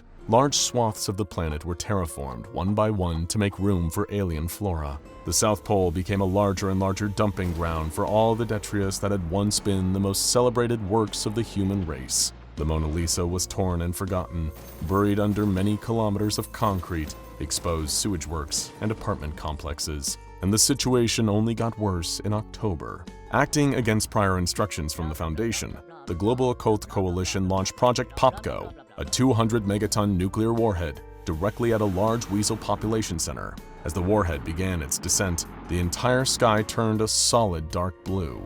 Project Popco immediately fell out of contact, as did all satellites that had been orbiting the planet. The sun, moon, and stars could not be seen. The entire sky was just a uniform dark blue. In a desperate attempt to find out what was going on, the Foundation launched a manned rocket in the direction of Popco's most recent coordinates. Contact with the rocket was lost after just 9 minutes. This is the most recent known account of events from inside that rocket. All of a sudden, just a few minutes into the flight, warning alarms started going off all over the cockpit. The radar was picking up a solid object blocking their path. Gathering around the readouts, the crew came to a very quick conclusion that the dark blue that had been filling the sky was actually a solid object that was encasing the Earth. But rather than abort the mission, the crew decided to persevere. Having witnessed so much death and destruction over the previous year, they knew they would much rather go out and crashing a rocket into a blue wall than join the billions of humans liquefied in a pile in Antarctica. Closing their eyes, bracing for impact, the crew readied themselves for their now inevitable deaths, but it didn't come. Instead, the rocket was able to force its way through the dense blue object, falling apart as it went. Ground control lost contact with the ship. Nothing. And then a few seconds of audio. The crew had made it. They had somehow managed to pierce their way through the blue shell that was surrounding their planet, and were out into, not space, the Earth. The entire planet had been juxtaposed. Willkommen!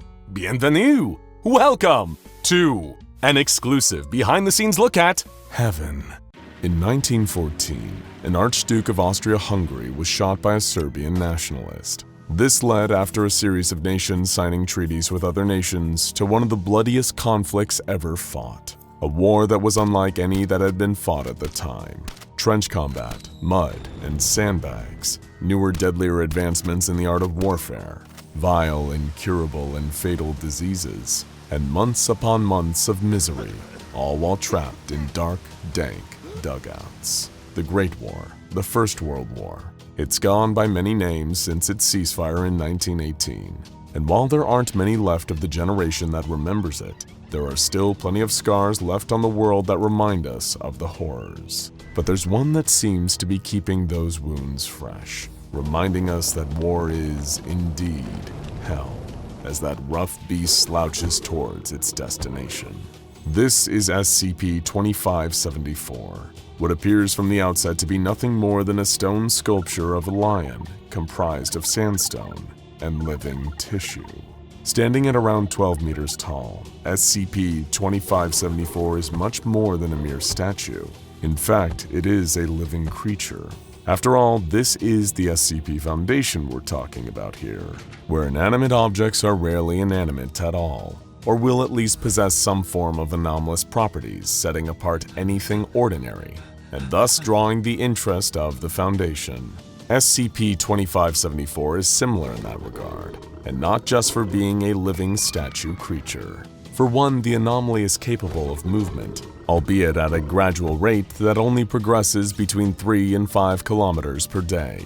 Attempts by the Foundation to slow or halt the movement of SCP-2574 have been so far unsuccessful, as it seems that any obstacle placed in its path are unable to deter it.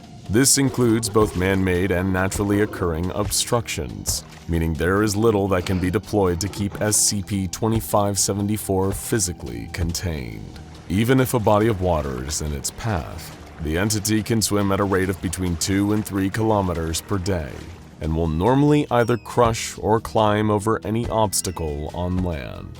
At the previous annual budgeting meeting, the top minds of the Foundation's accounting department revealed to an infuriated O5 council that SCP-2574 had been responsible for an estimated total of $25.3 million in damages since its discovery. The second most pressing matter raised during that presentation was that 112 deaths and a further 625 injuries the anomaly had also caused. Despite pleas from the Ethics Committee, the Foundation accountants were still adamant that the cost of damages was more significant. Now, a number of prevailing questions might be plaguing you regarding SCP-2574. For one, what does this creature want? If it has freedom of movement and can't be physically obstructed by the Foundation, then is it just aimlessly wandering free and causing wanton destruction? Or does it have a specific want or goal it seeks to attain? And for another, what does an almost 40-foot-tall lion have to do with World War I? Well, it might surprise you to know that SCP-2574 has everything to do with the Great War. Literally everything. And as for a goal, it has one, or rather it has a specific destination it seems to be gradually heading towards. And if it makes it all the way there, it could spell disaster for the entire globe. In fact, it could plunge us back into one of the most devastating conflicts the world has ever seen. Can you guess which one?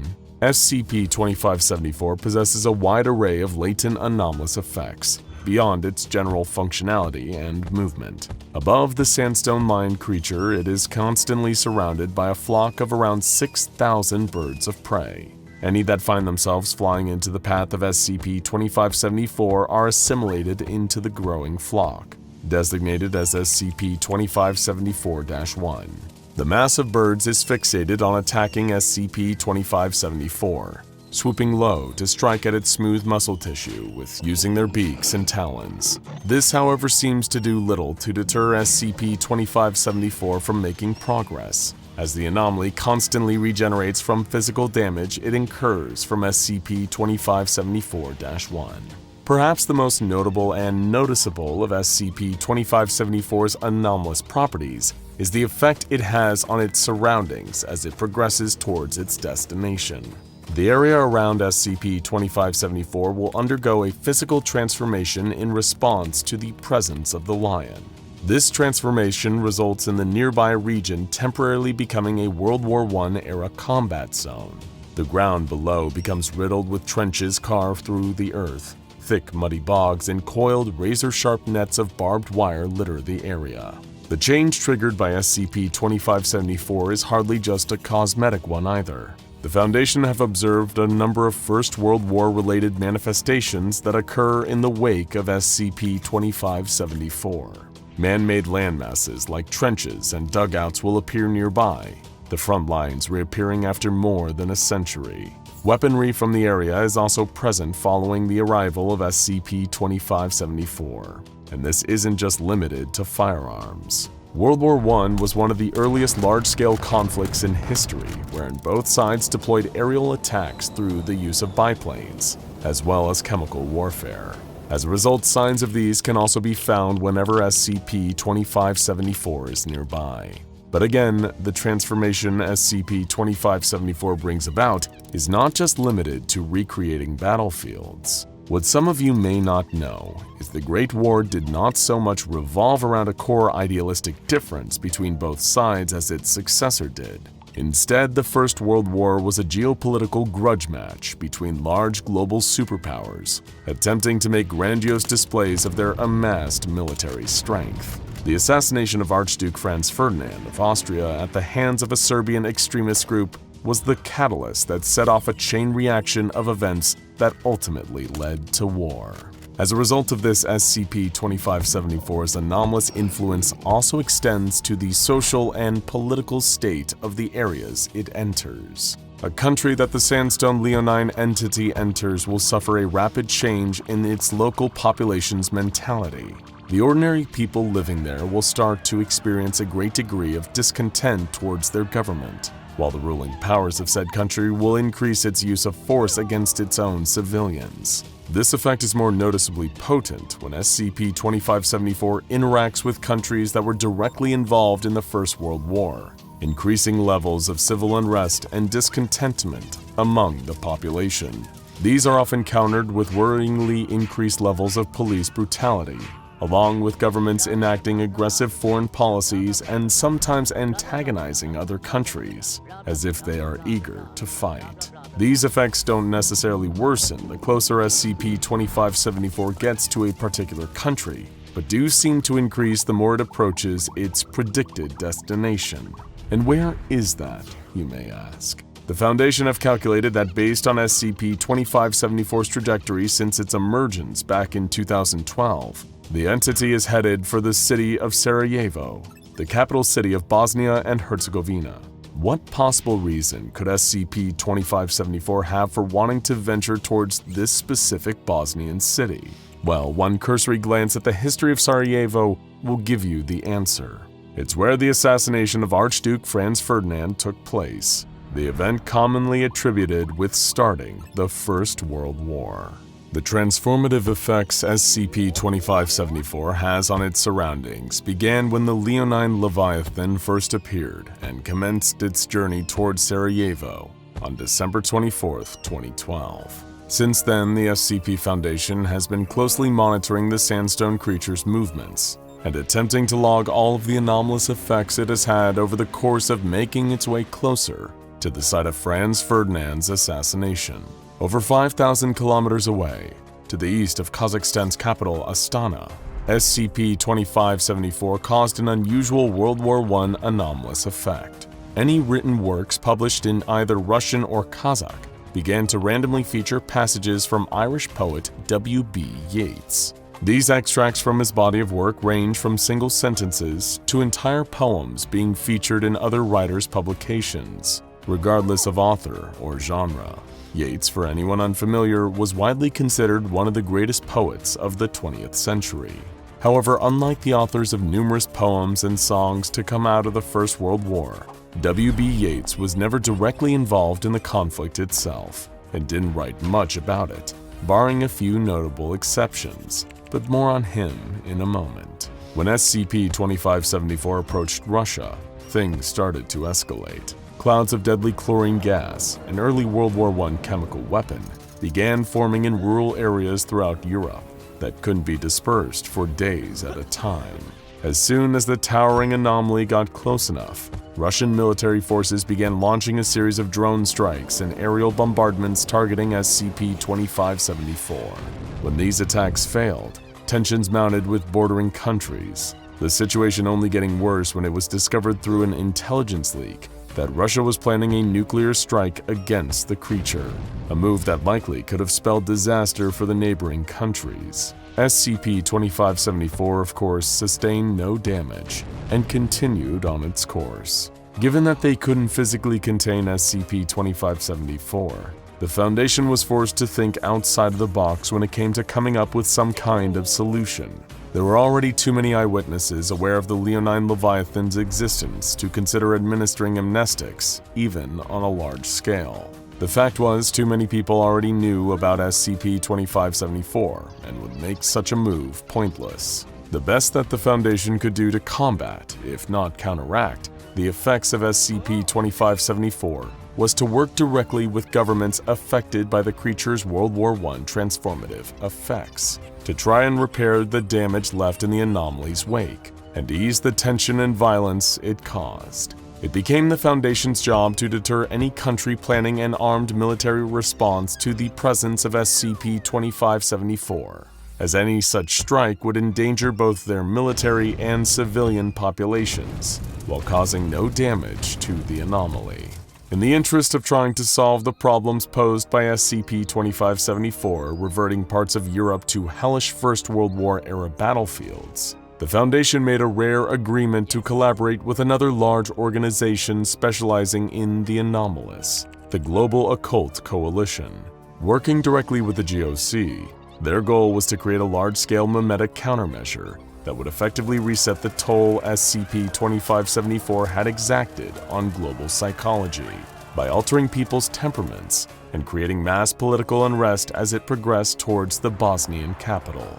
However, given the tense history between the SCP Foundation and the Global Occult Coalition, their attempts at creating a memetic countermeasure are still ongoing, since neither group wants the other to engage them in full-scale memetic warfare. As such, the proposed countermeasure will consist of two parts, with neither organization being able to replicate the other's half. Meanwhile, SCP-2574's progress across Europe was responsible for a number of other significant changes, physically, socially, and politically recreating the conditions of the First World War. Poppies, a flower that has since become synonymous with the remembrance of the conflict, began to grow in regions within Russia where they wouldn't naturally occur. This included within urban locations, the red flowers sprouting in and around buildings. As a result of such a high-profile anomaly causing such widespread unrest to spread, a number of religious cults centered around SCP-2574 began to form, while the living descendants of World War I veterans began suffering from vivid hallucinations that depicted their ancestors' first-hand experience of the fighting. These cults began to amass more and more of those affected by SCP-2574. The SCP Foundation was able to observe some of the sermons delivered by these religious cults, who appeared to view the public appearances of SCP-2574 as signs of an impending apocalypse. "Come to us and embrace your salvation," one cult leader exclaimed in a sermon. "Discover the words of the prophet Yeats, who spoke this sacred truth that all of history is a spiral, and that we have spiraled outwards towards chaos. Learn the true nature of the Second Coming." It appeared that some of these cults viewed the poetry of W.B. Yeats as prophetic in regards to SCP-2574. They would often reference the Second Coming, which, interestingly, was the name of one of his poems written in the aftermath of World War I. Yeats's The Second Coming refers to a rough beast slouching towards Bethlehem. The SCP Foundation has since uncovered some erratic writings made by the poet before his death that allude to Bethlehem, despite no record existing of him ever traveling there. It is believed that Yeats somehow figured out what SCP-2574 was, and that the closer it gets to its destination, the more civilization will spiral further out of control towards total, all-consuming chaos. Further research by the Foundation also uncovered a testimony made by Gavrilo Princip, the Serbian man responsible for assassinating Archduke Franz Ferdinand of Austria, and thus sparking the First World War. Princip seems to have had some knowledge about SCP-2574, and apparently killed the Archduke as a way to begin the creature's journey in order to make society more chaotic. With SCP-2574 progressing worryingly closer to the site of Franz Ferdinand's assassination, further chaos rapidly began to spread. Anarchic sentiments took hold of most of Europe, leading to an increased rate of violent encounters between civilians and police in many countries, including Ireland, France, Great Britain, and Italy, with a number of these experiencing widespread rioting in their major population centers. Any government or political party compelled by SCP-2574 to openly espouse the same anarchist sentiments were soon seeing a rapid increase in their public approval, gaining more popularity in polls than their opposition.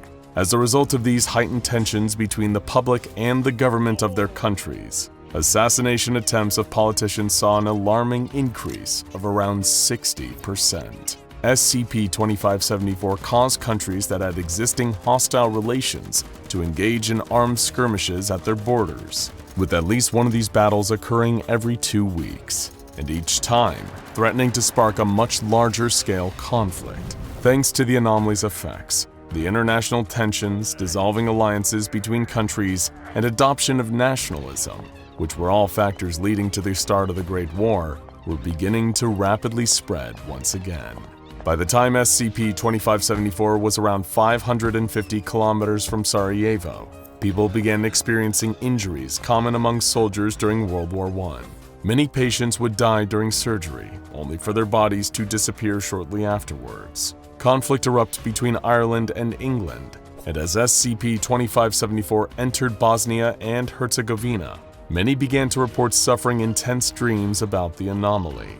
A number of these reports seem to state that SCP-2574 was attempting to communicate with them, and multiple websites began logging the Sandstone Lion's appearance in their dreams. And things will only get worse the closer SCP-2574 gets to Sarajevo.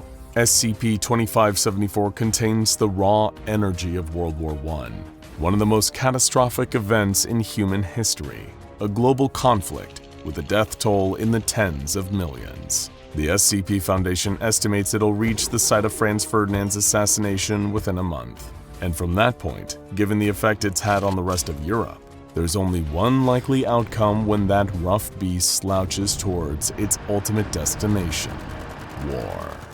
Given how wild and unpredictable the world can be, wouldn't life be so much easier if we could see into the future? Imagine being able to look ahead and know what good or bad thing is about to come around the corner.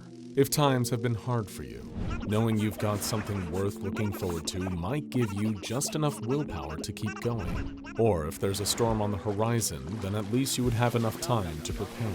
Unfortunately, being able to glimpse at future events is a power that only a few, if any of us, are blessed with. Ask a cynic, and they might tell you that seeing the future is an ability reserved for scammers and con artists at fairgrounds, or selling out magic shows in Las Vegas. All people just trying to make a quick buck by telling their paying customers what they want to hear. You can't part the cloudy veil that hangs over the future for free, after all. And then there are fortune cookies, those crispy, sugary treats you crack open after a meal, usually containing a piece of paper with some pre-written generic aphorism or a vague prophecy. If a human being can't look into the future, then surely those ambiguous predictions printed on tiny slips of paper and left inside of fortune cookies could never be accurate, right? Sage was one of those cynics. Sure, some might argue he had every right to be, having fallen on some pretty hard times. Things weren't exactly running smoothly, and his life certainly had not taken the direction that he hoped it would. The trouble had started when, quite unexpectedly, his landlord had raised the rent on his apartment. Sage had been struggling to make ends meet at work already, and the increase in those monthly payments meant his hands were tied. Eventually, he had no choice but to move out, forced by the increase in rent to leave the apartment he had once called home. The one saving grace was that his friends, Ash and Joey, had offered him a place to stay, as long as Sage could throw them a little bit of money to cover their own rent. It was way less than his old landlord was asking for. However, even that came with the unfortunate downside, the caveat that Sage would have to sleep on their couch instead of having his own room. Sure, not the worst thing in the world, but it does beat the floor. But for Sage, it was far from an ideal living situation.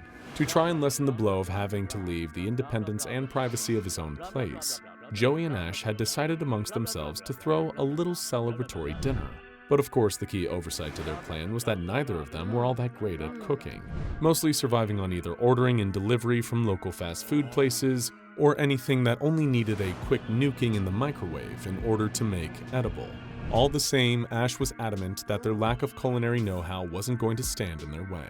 He and his fellow roommate were going to lay on a slap-up feast for their down-on-his-luck friend, Sage. The only way they knew how, by ordering takeout. "It's food," he remarked, a little lost for words after having seen his two new roommates excitedly yelling "surprise" at him the moment he walked through the door. "Not just any food," Joey replied, grinning like a maniac. "It's welcome to the apartment food." "You wanted to celebrate me sleeping on your couch," Sage said, staring at the mountains of white paper oyster pails on the table with red mandarin lettering and ancient temples painted on the sides, "by ordering Chinese food," he added with confusion. "Look, you've been going through it, man," Ash cut in, explaining things that Sage already knew, "so we figured this might lift your spirits. Check it out, we've got it all here, man. Dumplings, noodles, the works. And for after," he produced a small box, the brand named La Choy emblazoned on its surface. Inside were 12 fortune cookies, all individually wrapped for freshness, as the writing on the box boasted. "Hey, maybe you'll get some good news from one of these," Joey smiled, pointing at the box. Thanks, guys," Sage eventually said, chuckling quietly to himself. He had to admit, what his friends were trying to do for him, albeit a little excessive, came from a place of good intentions. Little did any of them know, it was about to change the very course of their lives, their fortunes, forever. Nearly 2 hours and several pounds of greasy Chinese takeout later, the trio of roommates were starting to wonder whether or not this feast had been a good idea.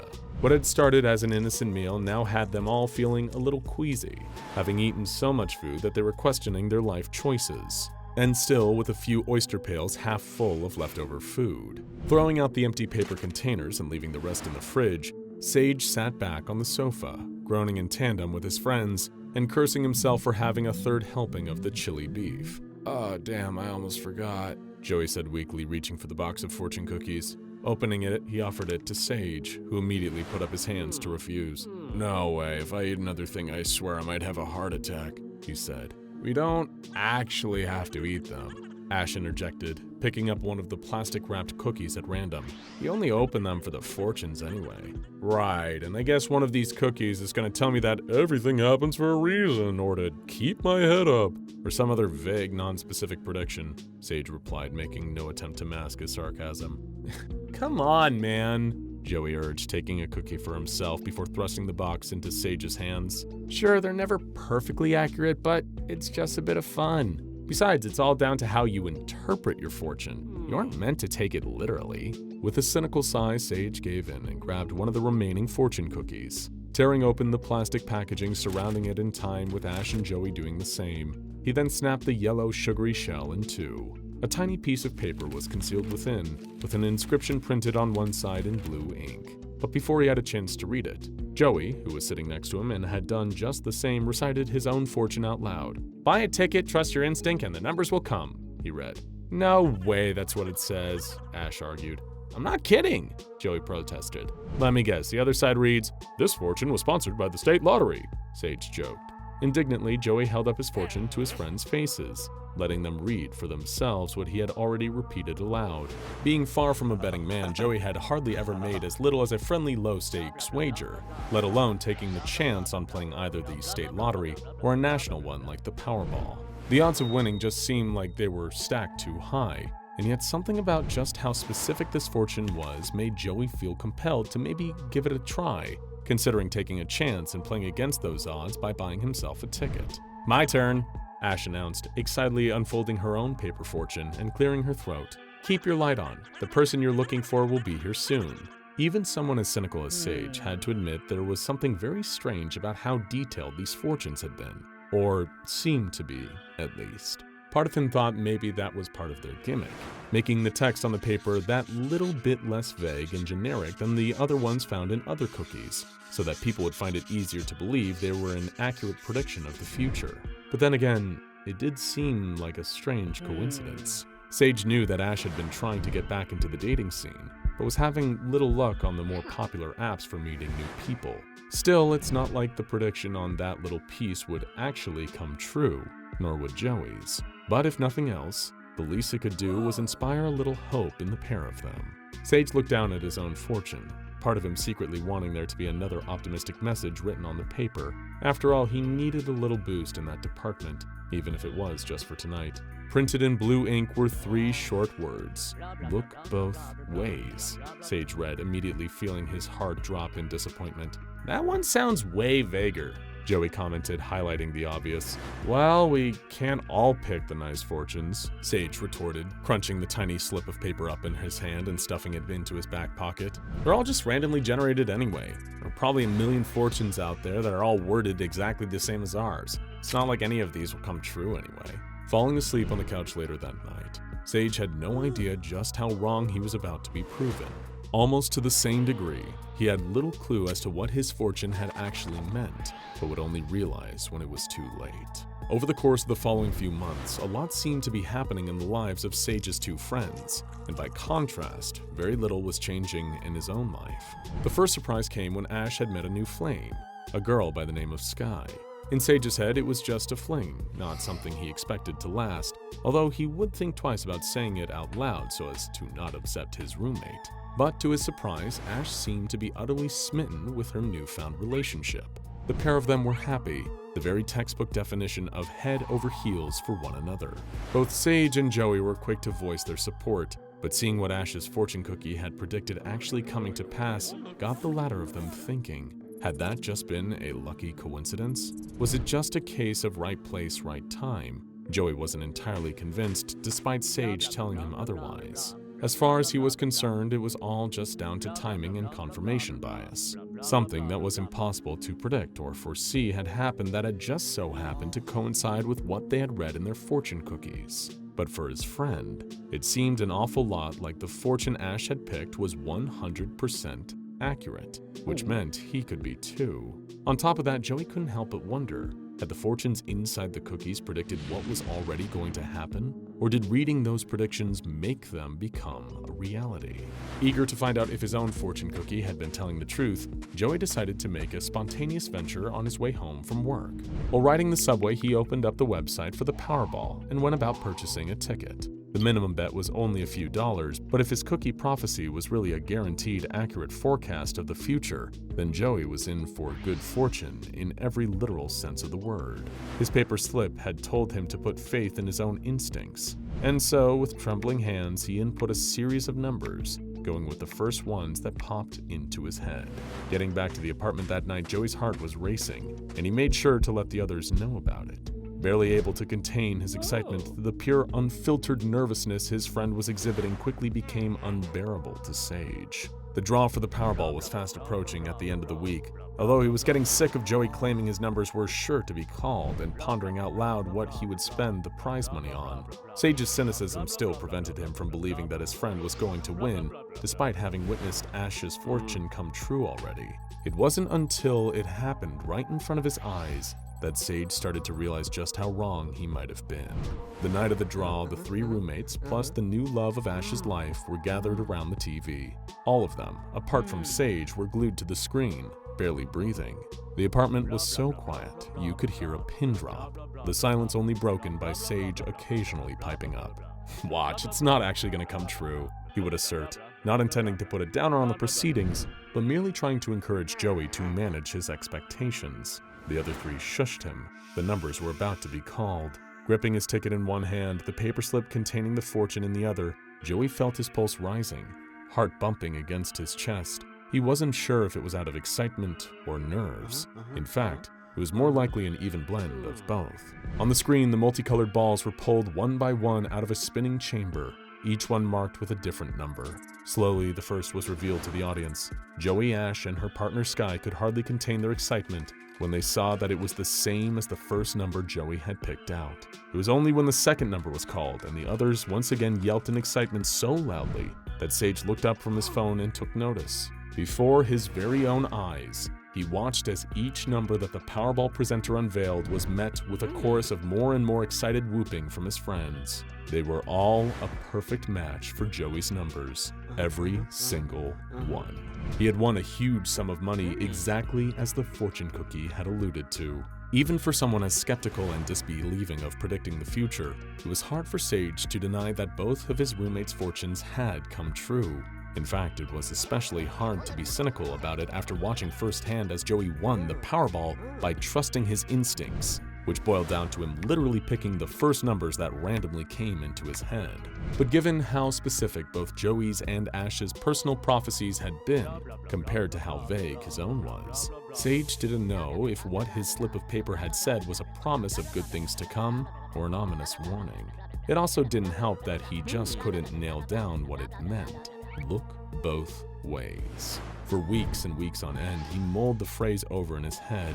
It didn't make sense for it to be completely literal, leading Sage to try and think of more metaphorical interpretations of his fortune. He thought maybe there was something political about it, that it might be urging him to consider both of America's two parties more equally when casting a vote, rather than just blindly ticking a box. But the next election was still years away. Meanwhile, the predictions of Ash's and Joey's fortune cookies had already come to pass in the 6 months since they had first opened them.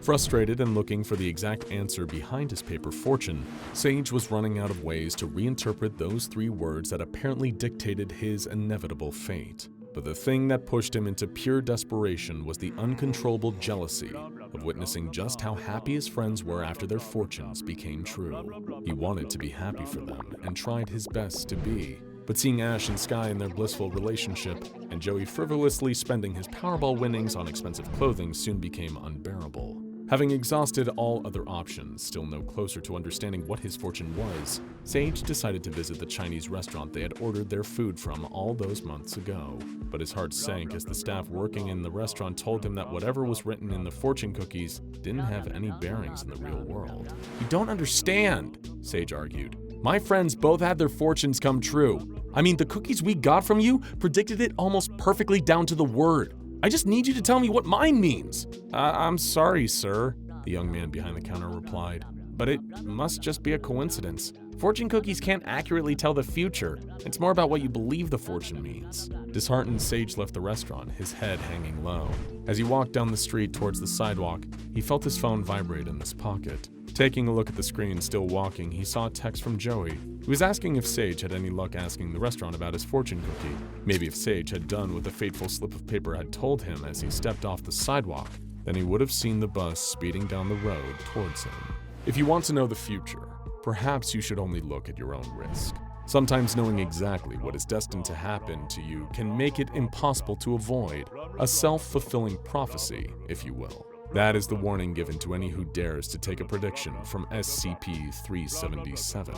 Now residing in the personnel break room at one of the SCP Foundation's sites, SCP-377 is the designation given to an anomalous box of fortune cookies. The fact that the box is seemingly capable of replenishing itself at regular intervals, refilling every 12 hours, happens to be the far less interesting thing about it. Any of the fortune cookies taken from SCP-377 are, well, the cookies themselves are completely ordinary by any and all metrics. They taste exactly as fortune cookies should, and they aren't made of any ingredients apart from those you'd expect.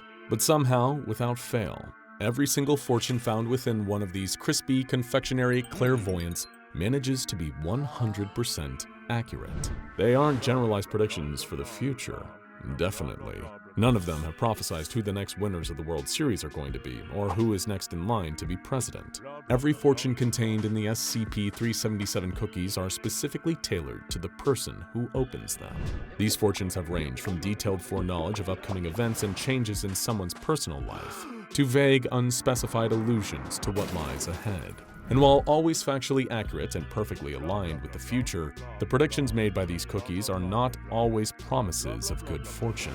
One researcher opened up an SCP-377 fortune cookie only to read the phrase, "It's a boy," written on the paper. Less than an hour later, his wife's water broke, and said researcher was soon welcoming his newborn baby son into the world. But another doctor was warned, "You don't have long to live," right before choking on his own cookie.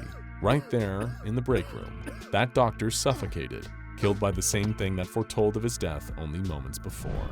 It is for that reason that SCP Foundation personnel are given a warning before helping themselves to a sugary shelled treat. All staff are permitted to open a cookie from SCP-377. After all, they are safe to eat. And Foundation employees are also welcome to read their fortunes. However, they only do so at their own risk. Nothing in life can prepare you for the raw heat of a house on fire. Throwing an arm up in front of his eyes and clasping a handkerchief to his mouth, Robert Chetford hacked up half of the contents of his lungs. Glancing at the material, he saw that his phlegm was black, poisoned by the smoke. A beam collapsed in front of him, sending a fresh wave of burning air into his face, so hot that it felt like it was going to scorch his ears off. He had to run. He had to get out of the house, but he knew he couldn't. His mother was upstairs. Robert barreled his way through the flames, shouldering open doors and stumbling along hallways. The air was so thick with smoke that he could barely breathe, so he collapsed to the floor and started to crawl on his stomach. He reached the first step of the grand staircase and started to heave himself up one at a time, feeling the heat of the house threatening to engulf him more with every inch he climbed. But he hadn't made it more than 5 steps before there was an enormous creaking sound, and the whole staircase collapsed beneath him. Sparks rushed up into the air and swirled around the room. Flames licked at the walls all around him. As Robert looked around at the collapsed staircase, he knew that it was hopeless. With tears streaming down his cheeks, he pushed himself forward and ran out of the house. The firemen swarmed past him, filling the building and shouting to one another, but Robert just stood there, staring up at the top floor window. On the other side of the glass, surrounded by billowing smoke, he looked up at his mother, sitting as she always did on her rocking chair, utterly motionless as the house burned around her. In an undisclosed facility in the United States of America, you will find what may well be the lowest security containment cell in the entire SCP Foundation. There is no heavily armored door, no bulletproof glass, no machine guns about to drop down from the ceiling at any point. In fact, there's very little in the way of containment at all. They often leave the door to the cell wide open. There is a window, but on the other side of it isn't a crowd of researchers, security guards, and agents ready to spring into action at a moment's notice. It's just a normal double-glazed window that looks out across a vista of fields, trees, and a couple of power lines. Facing the window is an old armchair in which the Concrete Man sits, SCP-014. He spends all of his day, every day, staring out of the window. This view specifically was chosen because very little changes in it. Night turns to day, the trees change with the seasons, and it rains occasionally. But there are no roads, no new buildings springing up, nothing to distinguish it from how it looked in 1937. Beside him is a small table, home to a record player. In the corner of the room, there's an antique set of shelves that house 3 dozen old records, all dated from the 1930s or earlier. All day, every day, the music plays out of the old speaker. Every so often, as researchers walk up and down the corridor, if they hear that there isn't any music playing, they'll come into the room and change the record over for a new one. The newest researchers check in with SCP-014 to see if he's okay. He rarely responds, and so before long, they stop asking.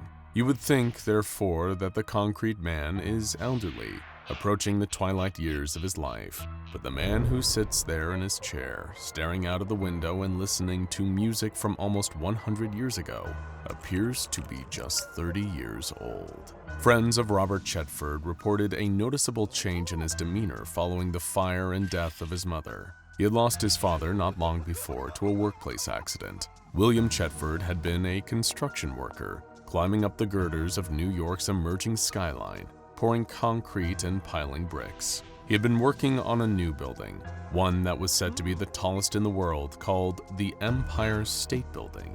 Day after day, he would climb the cranes, teeter precariously over the dizzying drops. Any slight mistake, and he would plummet hundreds of feet, often to the busy streets below. Sure enough, one day, William Chetford's worst fears came to life. He was walking on a gangplank that wobbled and bent with every step he took. On his shoulders was a metal bar with a bucket of concrete dangled precariously from each tip. He walked this route every day, but clearly, that day proved too much for the wood to take. The board splintered and split beneath him, plunging him down and down through the scaffolding.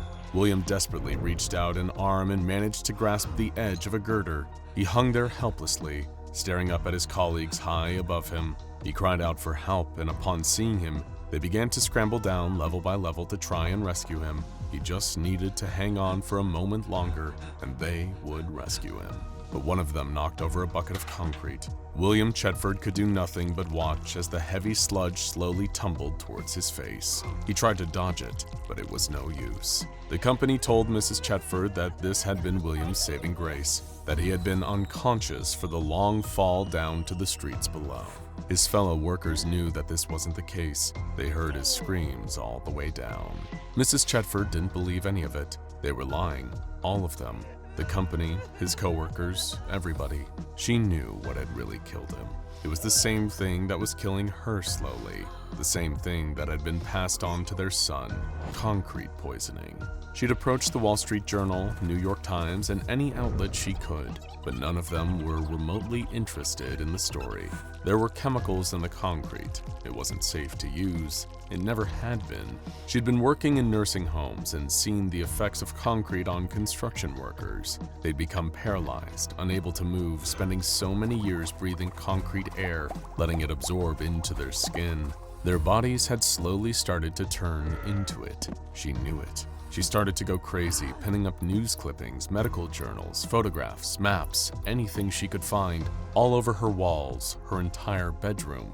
She had red string hanging from the walls and ceiling, connecting to every surface. Robert watched helplessly from the doorway, unable to do anything as he saw his mother steadily entering into psychosis. But the further her paranoia went, the less energy she seemed to have for it. Weeks went by, and her manic fervor was replaced with lethargy.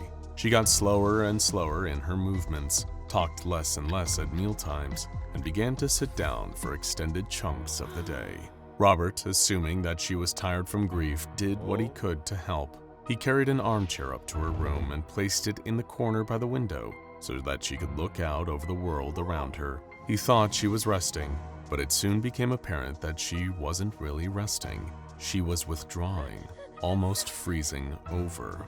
Desperate to try and get his mother to re-engage with the world, Robert sat down with her to try and understand all of her conspiracy theories around his father's death. She explained slowly and calmly that the concrete being used in New York was poisoned, cursed. She didn't know where it had been dug up from, how it had been mixed, or who was behind it, but she was getting close. Maybe it was the US government. Maybe it was the same witches. Maybe it was God himself. But she knew her husband, and she knew he wouldn't have fallen that day. He had walked across that plank thousands of times without incident. There was no way he would have made that mistake. Robert tried to connect the dots of what she was saying. Did she really think that it was the concrete that had killed his father? She said that it was, and that the same concrete is now killing her.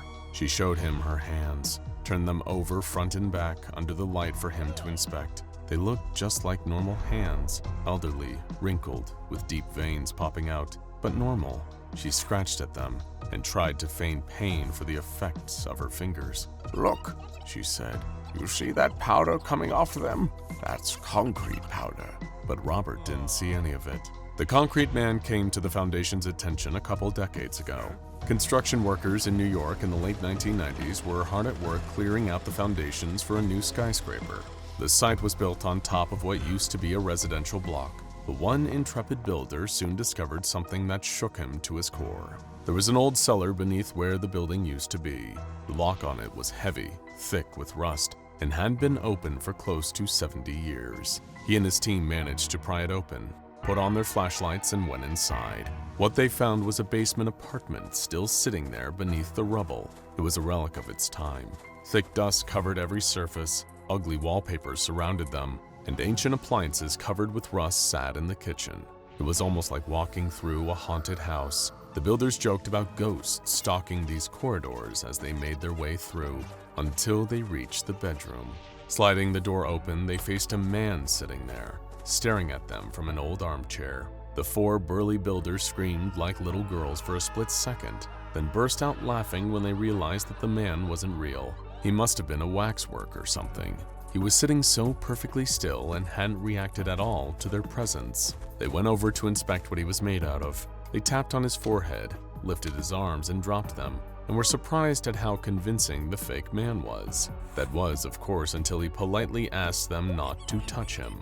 This time, they really did scream like girls, running straight out of the basement into a local police station. This basement apartment was where Robert Chetford moved following the fire in his parents' home and the death of his paralyzed mother. Racked with guilt, he had never been quite able to process what had happened to cause his mother's mental state to deteriorate so rapidly. By the time she died, she had been looking at her hands and genuinely believed they were made of concrete. She would not move, she would not eat, she would not sleep. For days, she would just sit, staring out of her window. He knew he should have taken her to a doctor, but they just couldn't afford it. Maybe if he had, this would have all worked out differently. Robert would think about it hour after hour. He would sit down in the armchair in the corner of his room and ponder what had happened. It was difficult to keep track of time living in the basement. There were no windows, no daylight at all, but he didn't think he had been sitting there for very long when he noticed the skin on his hands starting to turn gray. Without panic, he slowly lifted his hands to his eyes and inspected what was happening. His fingers, down to about halfway through his palms, were dry and solid. He could move them just about, but it took a normal effort, and he could see cracks running along the back of the concrete when he did, so he decided not to. He wouldn't say he felt calm exactly, maybe disconnected. He didn't feel particularly hungry, he didn't feel particularly tired. In fact, he didn't feel much at all. His concrete limbs were only a passing curiosity to him as he sat in his chair. Very occasionally, he would get up to put on a record on his record player, then return to his seat and stare at the wall. That would be every couple of months at most. The rest of the time, he would just sit there. One day, he noticed in a vague corner of his mind that the ground was shaking and dust was filling the room. The ripping sound of dynamite and the heavy stone just above his head told him that the apartment block towering over him had fallen down and almost come through his ceiling. Robert just sat there, unconcerned. Another day, some indeterminate time later, a group of builders came in dressed in peculiar, futuristic clothing, with bright yellow hats and reflective vests. They seemed rather startled to see him, though in truth, he had little care for seeing them. What did perturb him was when a group of people claiming to be agents from the Foundation came into his room and carried him out. He didn't like the noise, didn't like the change. If he wanted to move, he would move. Not that he could, of course. He was now entirely made of concrete, but that was beside the point. These people put him in the back of a van and drove him across half of the United States. They wheeled him through brightly lit rooms and into a disgusting modern white box. They had done the courtesy of bringing his chair along and found a new record player for him, with a whole selection of albums lining a shelf on the wall. He would have appreciated it and said thank you to them, but he didn't really care. He wasn't present at all. This was, of course, due to the fact that he was made of concrete by this point. However, once he was sat in his chair and took in the sight in front of him, Robert Chetford felt a dull panic rising in his chest. They placed him at a window, just like he'd placed his dying mother in front of a window. He tried to clench his jaw, tried to move his hands, tried to cry out in fear and pain, but he couldn't. He was paralyzed. The smell of smoke filled his chest, choking him, torturing him as the memories of his burning household raged in his mind. He tried to scream, he tried to fight, he tried to do anything other than just sit there, but it was far too late for any of that. "Good afternoon, Mr. Chetford," the researcher said, busying herself and putting on another album for him to listen to. "Is there anything I can do for you, sir? Anything I can do to make you more comfortable?" The concrete man said nothing. The researcher patted him on the back of his hand. "Made of concrete indeed. Looks just like regular skin to me, Mr. Chetford. I do wonder what's going on inside that head of yours." On her way out of the room, she glanced at his view from the window. "Beautiful weather outside today, isn't it? Scorching even." The tiny carnivorous snowmen are relentless, sharp fangs dripping with blood as they crawl en masse towards the mobile task force, opening fire on them with their assault rifles. Who would have guessed that a mere hour or two earlier, a young boy was joyfully playing around in the snow here? How had things gone from frosty to freaky so fast? Let's rewind the clock. There was a chill in the air, that lingering, biting cold that would gnaw at your exposed skin if you dared to step outside in anything less than a thick, warm coat for protection. The ground was still coated in a heavy snowfall, a holdover from Christmas just past, weather that had refused to let up well into the early days of the new year. Everyone reaches an age where the cynicism of life, the weight of expectations that keep you anchored in the real world, they all coalesce to rob you of the childlike wonder of the snow.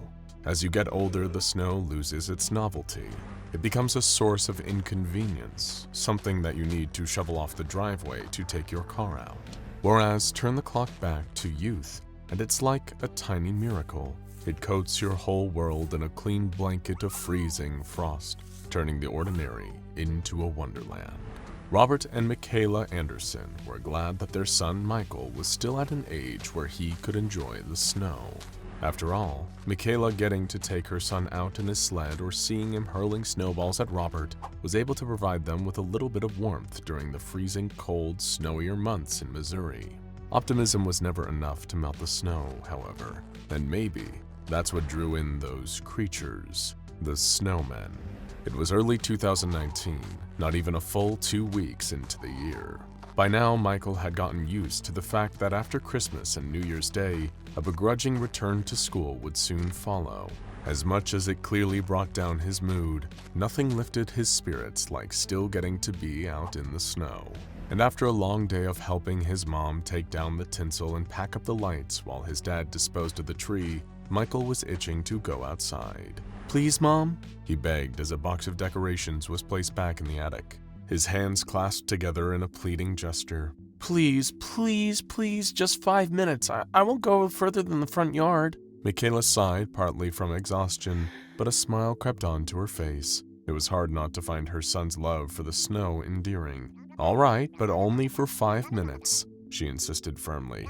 "And I want to see gloves, hat, and a scarf, not just a coat, mister." With the speed and excitement that she and her husband had long since lost, she watched Michael race off to gather his warmest winter coat. "Remember when we were like that?" Robert heaved a sigh as he appeared from chopping up that dried-out, dehydrated remains of the Christmas tree. "No. Do you?" Michaela replied with a light chuckle. Before long, Michael had donned his gloves and coat, almost a size too big. His scarf was almost wrapping up his entire head, save for the little bobble hat that poked out at the top. Robert opened up the front door, and his son stepped out into a world that had been whitewashed with clear, cold snow. Given that the Andersons lived on a small street in Grain Valley, there weren't many other people around, especially not with another flurry of snowfall moving closer in the clouds up above. But it wasn't the next snowfall that the residents of Grain Valley, Missouri should have been worrying about. It was the previous one, the one that had already fallen, and what was now hiding among the snow in the Anderson family's front yard.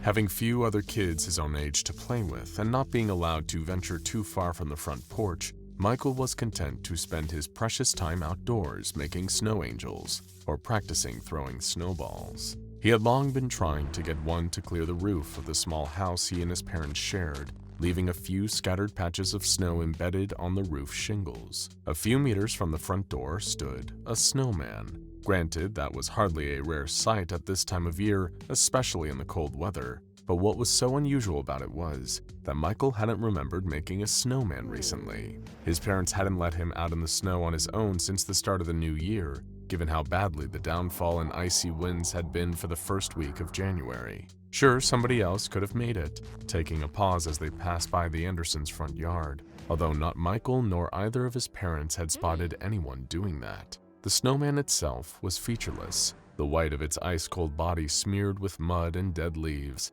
debris that had been packed in with the snow used in its crude construction. It was featureless, too. Whoever had made it hadn't gone to the effort of giving it a face, nor draped an old scarf over it or given it a hat. It just stood there, but not like any other snowman. There was nothing welcoming about it. In fact, it was, fittingly, cold. Given how far away it stood, it was almost as if it was watching the house. Curiously, Michael began to approach the snowman.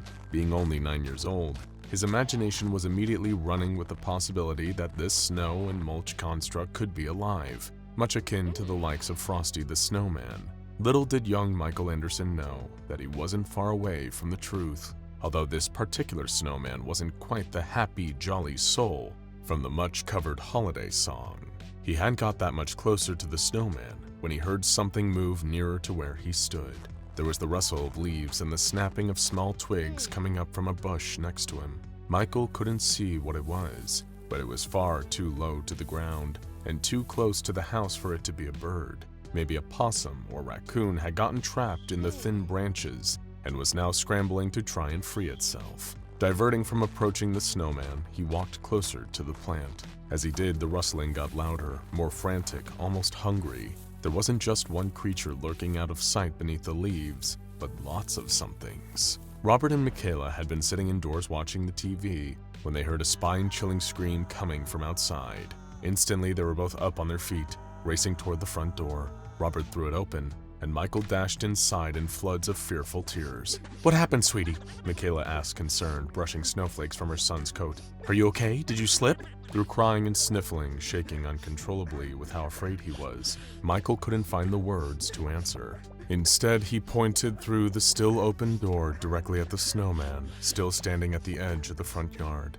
How long has that been there? Robert wondered aloud, taking a single step outside. "Don't, Dad!" Michael screamed, but it was already too late. Something small and speedy had leaped out of the snow in the front yard and latched onto Robert's leg. He howled as he felt searing pain, bitten by rows of tiny pointed teeth, as sharp as needles and as bitterly cold as ice. Stumbling back, Robert Anderson fell over and landed on the floor in the front hallway, inadvertently carrying whatever had attacked him into his home.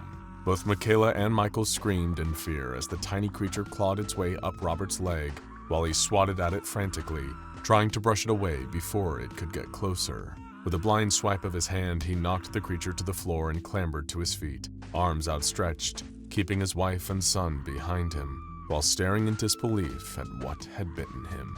It was barely more than half a meter tall, a tiny, white snowman. Bulbous, bloodied eyes bulged from its head, much like those of an insect. Directly between the eyes was a hole, a mouth not unlike a lamprey, lined with rows of sharp teeth that all pointed inwards. It reared up and lunged toward the Anderson family in a display of aggression that caused all three of them to jump, warily backing away from the snow creature. It was then that Robert and Michaela noticed what had frightened their son so much. Out of the corner of their eye, they both simultaneously caught the sight of the open front door and the yard beyond. Wriggling through the snow, shifting as they moved, were even more of the creatures, slithering towards the house like piranhas catching the scent of blood in the water. And standing ominously just beyond the driveway was the snowman, as if it was the general commanding its troops to storm the house. The Andersons raced upstairs as the swarm of snow creatures came spilling into the house, crawling from the yard onto the floor and piling on top of each other, like ants to climb the stairs. Naturally, Michaela's first instinct, as well as protecting her son, was to call the police. While Robert held the door to the bedroom shut, Michaela held Michael close and pleaded with the local Green Valley Police Department to come and help them. Although they only seemed to take the call seriously when Michael started screaming again. One of the snow creatures had pushed its way under the door frame and was sneaking its way towards Robert to attack him, leaving a trail of water behind it. Stepping back and thinking fast, Robert grabbed a hairdryer and switched it on full blast. The sudden rush of electrically heated air caused the toothy snow creature to retreat into a corner. Refusing to let up, Robert got closer and kept the hairdryer trained on it, eventually causing the creature to melt until little more was left than a damp puddle. But the victory was momentary. There were still more of them crawling up the stairs after the Andersons. With their sharp teeth, they were gnawing at the wood of the bedroom door, trying to force their way inside.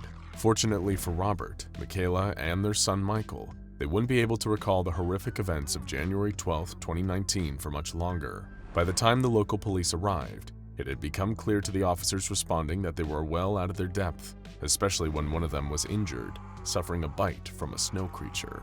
That was what led the SCP Foundation being called in, and within 15 minutes, they had dispatched mobile task force operatives to secure the anomaly.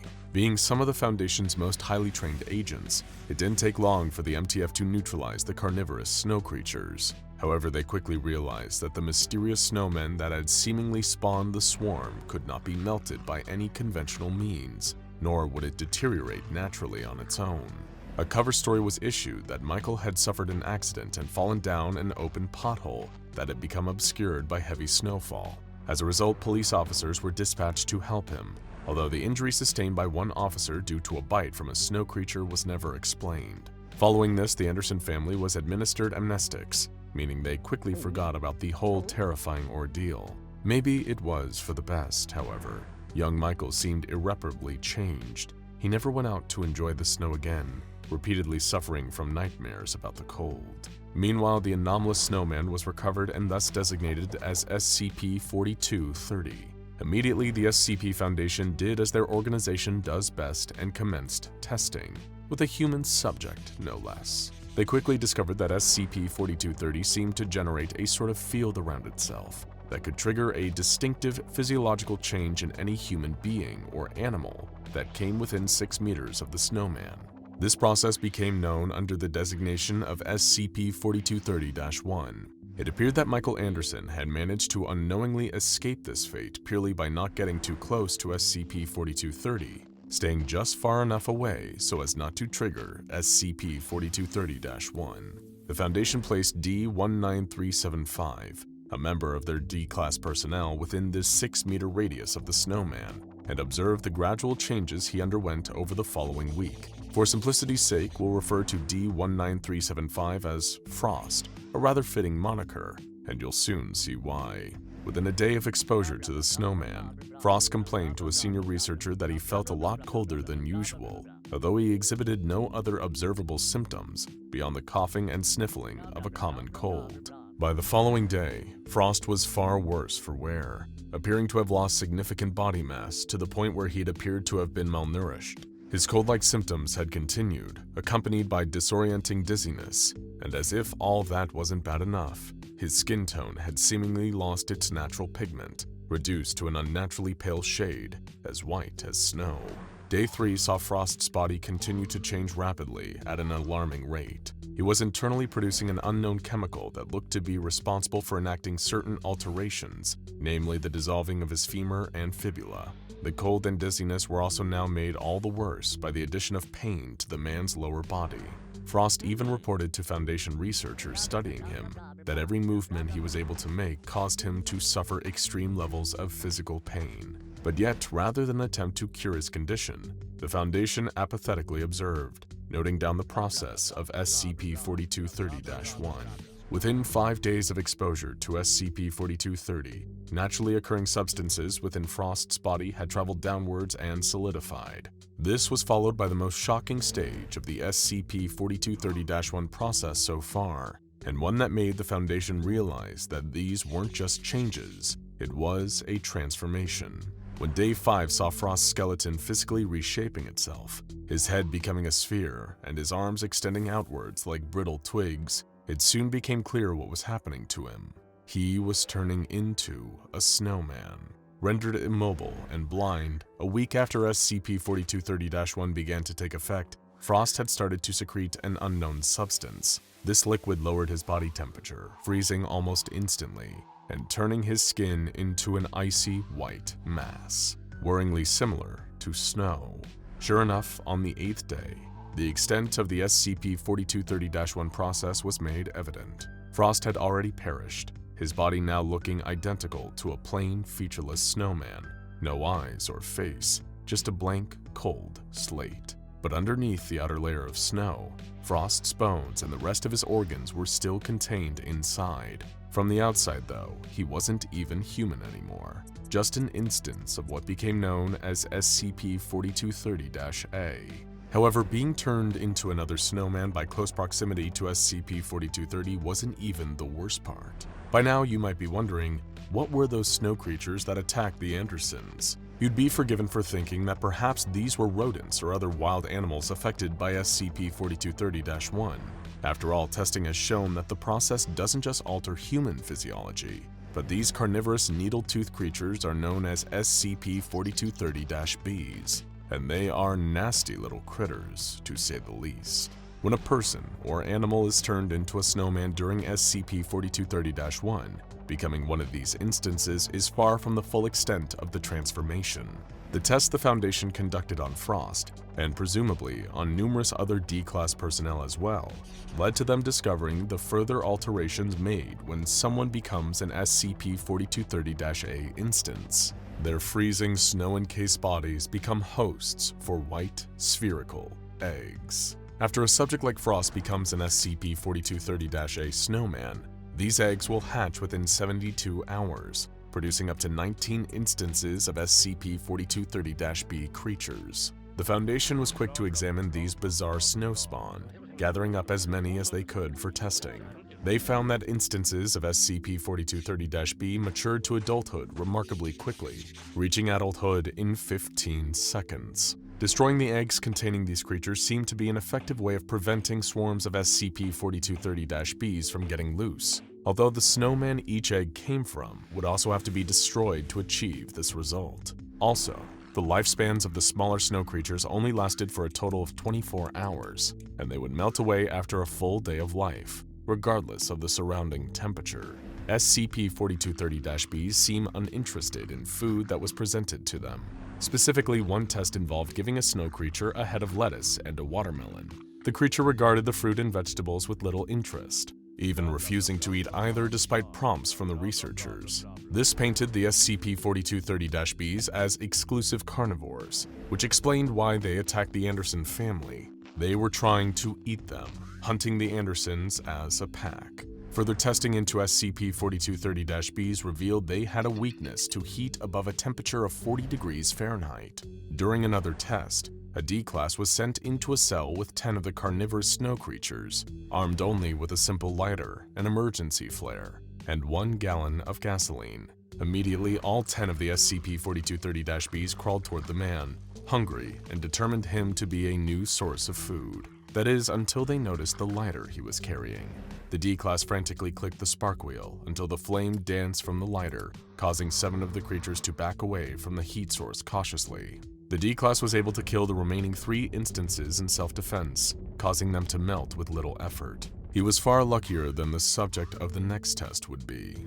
Another D-class was placed in a holding cell with 3 of the snow creatures, and much like before, they instantly acknowledged his presence and began approaching him. However, the Foundation had sent this member of D-Class in completely unarmed, without even so much as a match to defend himself. The carnivorous beasts made short work of their helpless victim, feeding on what was left. The Foundation was able to dispatch instances of SCP-4230-B with relative ease, even without waiting for them to simply melt after a day.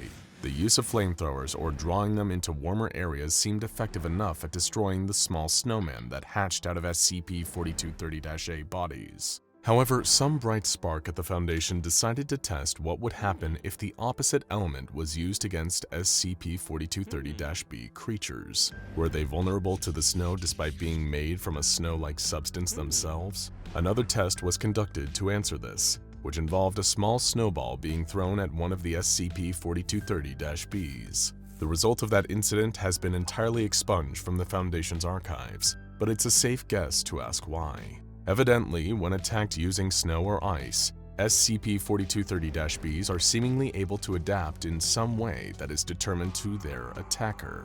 Do they add snow to their mass or become even more aggressive? It's hard to say given the redactions, but the result of that final test were deemed so catastrophic that the Foundation banned any further testing that involved SCP-4230-Bs. As for where SCP-4230 first came from, the Foundation is still baffled. The first reported incident involving the killer snowman and the carnivorous creatures it produced came when the Andersons found themselves under siege by hungry SCP-4230-Bs. Maybe the snowman is just a freak of nature, or the result of an unknown pathogen or microorganism carried in a snowstorm one fateful night. Or perhaps SCP-4230 is something far, far more vicious. Whatever the case, we would recommend waiting for the sun to come back out and the snow to melt, just to be safe. It was July 2007, and the dry New Mexico heat could shrivel your average outsider into the size of a small keychain. Melinda and Bailey, 2 young women dressed in impeccable costumes of the Harry Potter characters Luna Lovegood and Hermione Granger, were getting ready for a momentous event: the release of Harry Potter and the Deathly Hallows, the final installment in the epic saga of the boy wizard and his quest to defeat the evil Lord Voldemort. They, like so many other cosplaying fans, had driven out to Page One Books, an exquisite bookstore in the very heart of Albuquerque. It was miles from where the 2 of them had lived, but more than worth the drive to be part of the Potterhead fever, long before the series' author would lose her mind on Twitter and make the books a lot harder for most people to enjoy. Trans rights, by the way. Bailey and Melinda were counting the seconds until the bookstore's doors finally opened, and they could get the answers to so many of their burning questions. Why had Snape killed Dumbledore? Would Harry, Ron, and Hermione find and destroy the last few Horcruxes, allowing them to finally destroy Lord Voldemort once and for all? And most importantly of all, would their ships sail? Mel was Harry Hermione all the way, but Bailey, controversially, was all about Ron and Draco. The two of them couldn't be more excited to be part of literary history like this. The bookstore's doors opened, and little by little, the line fed in. It was worth the long drive in the late evening and facing the sweltering summer heat. When the two of them were holding copies of Harry Potter and the Deathly Hallows and walking back to their car, they knew it had all been worth it. Mel thought, this must have been how Jesus felt when he finished writing the first edition of the Old Testament. History, incidentally, had never been Mel's strong suit. Melinda and Bailey set off back to their homes in the sticks. Bailey was driving. She'd been kind enough to give Mel a lift, knowing they were probably their neighborhood's biggest Potterheads. It warmed their hearts to see all this enthusiasm for the book series they loved so fondly. Seeing so many others in costume, or with vinyl decals or bumper stickers in their cars declaring their love of the franchise. They'd seen Hagrid grabbing a mocha in Starbucks. Mad-Eyed Moody had been filling up his Buick at the Gas and Gulp, and Sirius Black had passed out from heat stroke and needed to be attended to medically. With an all-black costume in this kind of weather, that much was basically inevitable. As Bailey and Melinda continued their drive, drawing closer to the witchy wilderness of Cibola National Forest, they continued sharing their thoughts, feelings, and predictions about the book to come. They couldn't wait to read it. Was it even possible for someone to be this amped about a book? Their enthusiasm was so great, they didn't even notice, on those long, winding back roads, that another car had started following them. It was 8:15 p.m. now, pitch black, the kind of darkness where bad things happen. Evidently during a lull in the conversation, Mel turned her eyes up to the rearview mirror and spotted the car behind them. It was a car they'd recognize anywhere, a turquoise blue Ford Anglia 105E. To some, this would be a mostly unrecognizable, if a little old-fashioned car, but to Melinda and Bailey, it could only ever be the enchanted vehicle of Arthur Weasley, the father of series mainstay Ron Weasley. The car, which had become iconic since being featured in the books and films, was able to fly and turn invisible, and had gotten the main characters both into and out of a variety of amusing scrapes. Mel told Bailey to take a look, and she couldn't help but chuckle in admiration. Plenty of Harry Potter fans were in town tonight, and some took it further than others. At times, Bailey wondered if her 3 Harry Potter bumper stickers reading, "My other ride is a Nimbus 2000, Save gas, take the night bus," and "All aboard the Hogwarts Express," respectively, were a little excessive. And then there was whoever this was, whose intense Harry Potter fandom led them to buy an authentic Harry Potter car. Neither Bailey nor Mel could make out the driver. The car's windshield was slightly fogged up. Strange, seeing as it was such a hot evening out. They noticed that the car also must have had broken turn signals, because anytime the car needed to make a turn, the driver's arm would slide out the window and make the appropriate gesture. The Ford Anglia kept pace with them, following them at every single turn. It was only then that they noticed something a little odd. The car didn't have a license plate. It was almost as though all identifying features for the car or its driver had been obscured. Bailey, who was getting a little nervous at this point, decided to try out a little experiment. At the next 3 intersections, she took 3 left turns. It seemed improbable that anyone would actually intend to take a route that would lead them in a circle, and yet the Ford Anglia did just that. Bailey's most frightening suspicion was confirmed. They were being followed. She didn't need to tell Melinda, seeing as the bad vibes radiating off the car were already palpable. The two assessed their options. They couldn't drive home. After all, the last thing you'd want is a crazy person knowing where you live. Their best bet was to drive to a heavily populated area, say the center of Albuquerque during one of the most highly anticipated book launches in recent memory, or better yet, the local police station. Whoever was driving this car wouldn't dare try anything there. Bailey and Melinda sped up and took off in the direction of the city, but to their horror, the Ford Anglia sped up in kind. Bailey was pressing the gas pedal down to the floorboards, and still the Ford Anglia gained, its headlights glowing like menacing white eyes. In an instant, it pulled ahead of them, the driver's hand emerging once again. This time, it signaled for them to stop. The two of them would sooner drive their car off a cliff than stop for whoever was behind the murky front window of the Ford Anglia. As the Ford began to slow, perhaps hoping to box them in, Bailey pounded on the gas again and lurched forward, weaving around the Ford and passing it once more.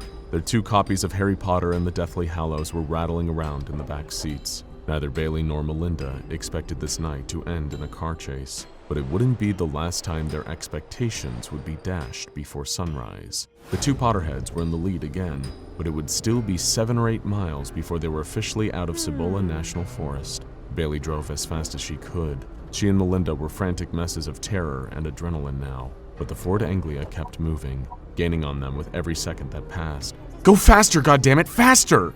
Melinda screamed in horror. I'm going as fast as I can! Bailey yelped back. The car merged into the lane next to them and sped forward again. They were neck and neck now, but it was still too dark inside the other car to make out the driver. Just as Mel was wishing that she could have a closer look, her wish was granted in the worst way possible.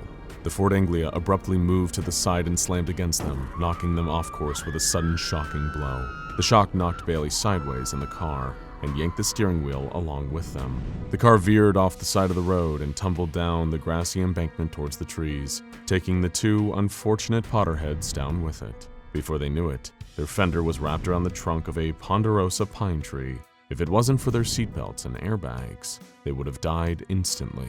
But perhaps in the end, that would have been a mercy. Melinda and Bailey sat up as the airbags deflated in front of them. The car was totaled.